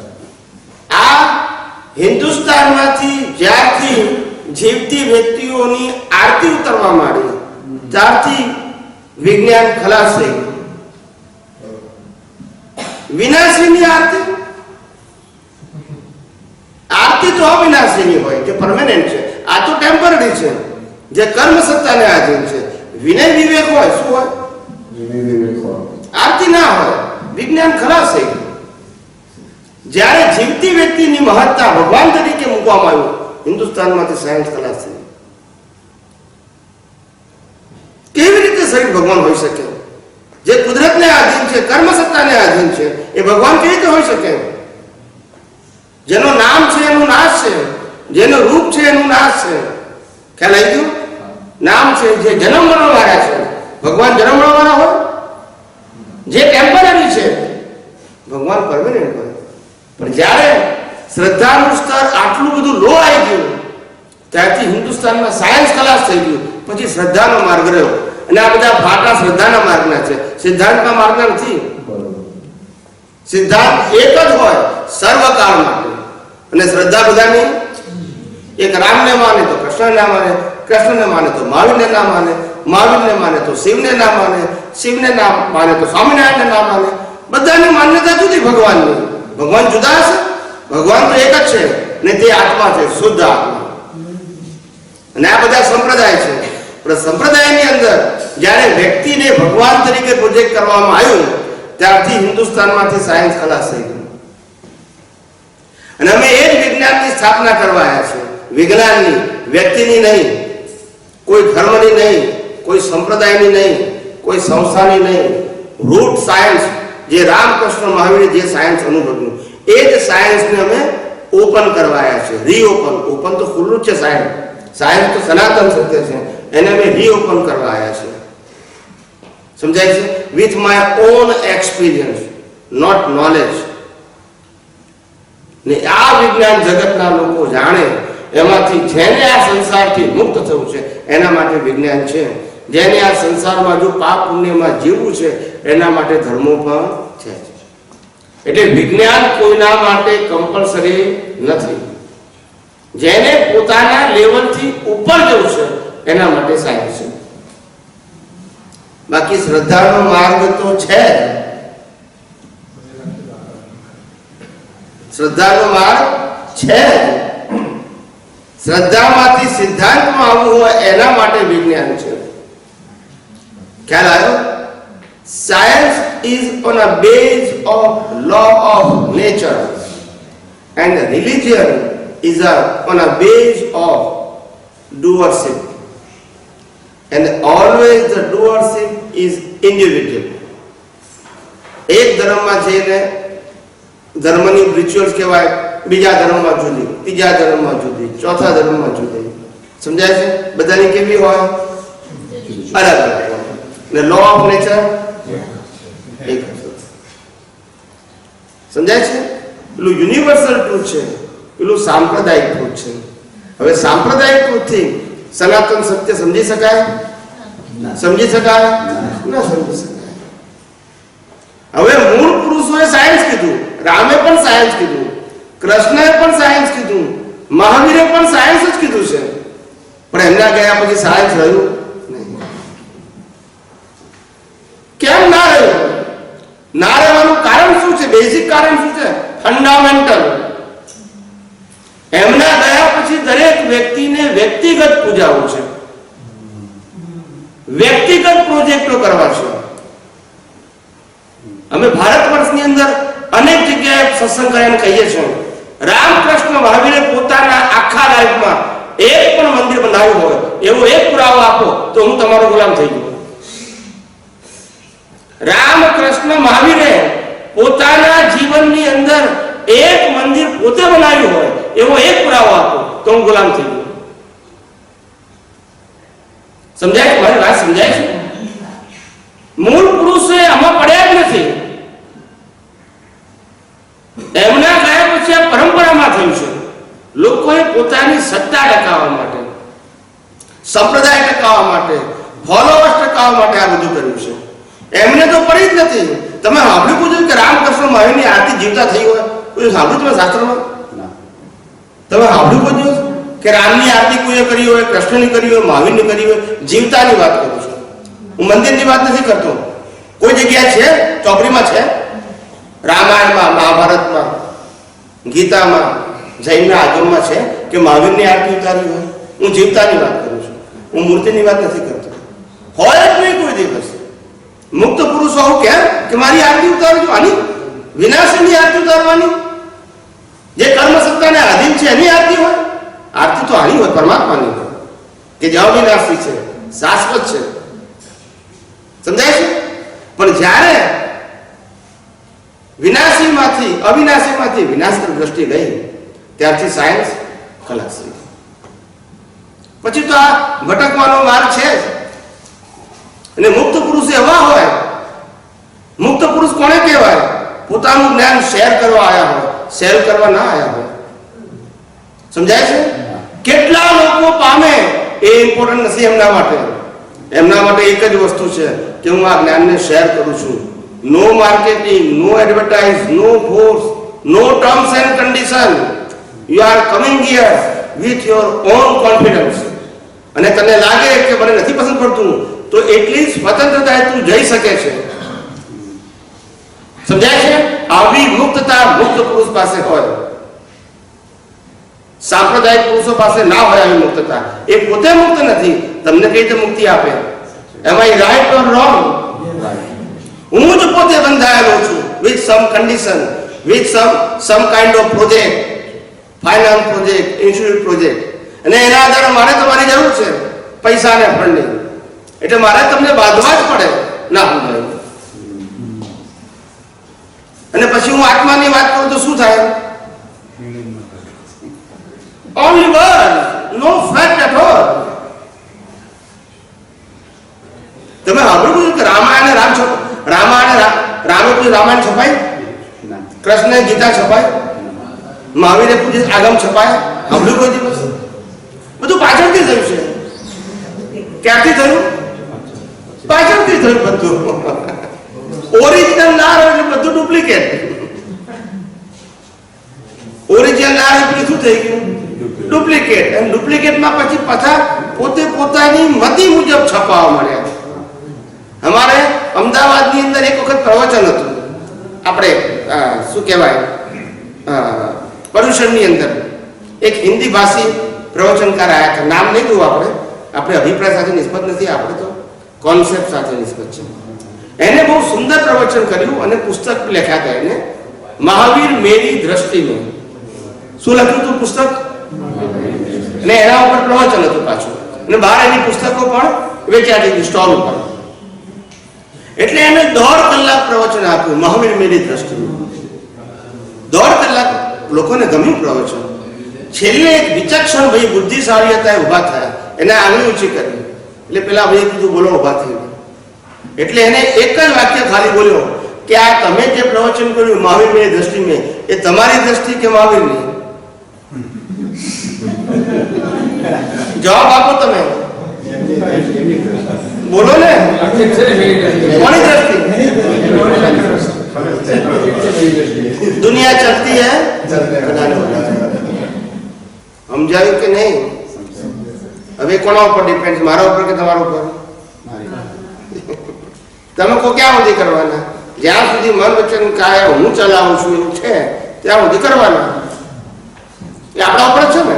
આપણામાં તો કહે છે ને કે પ્રતિક્રમણ, તમે જે પાસ્ટનું જે ભૂલ થઈ ગઈ હોય ને એના કરવાના છે. કે તો પાસ્ટ ને પ્રેઝન્ટ વાત તો બધી એકની એક જ છે સાહેબ. હું એ જ કહું છું, it's depend on our current vision.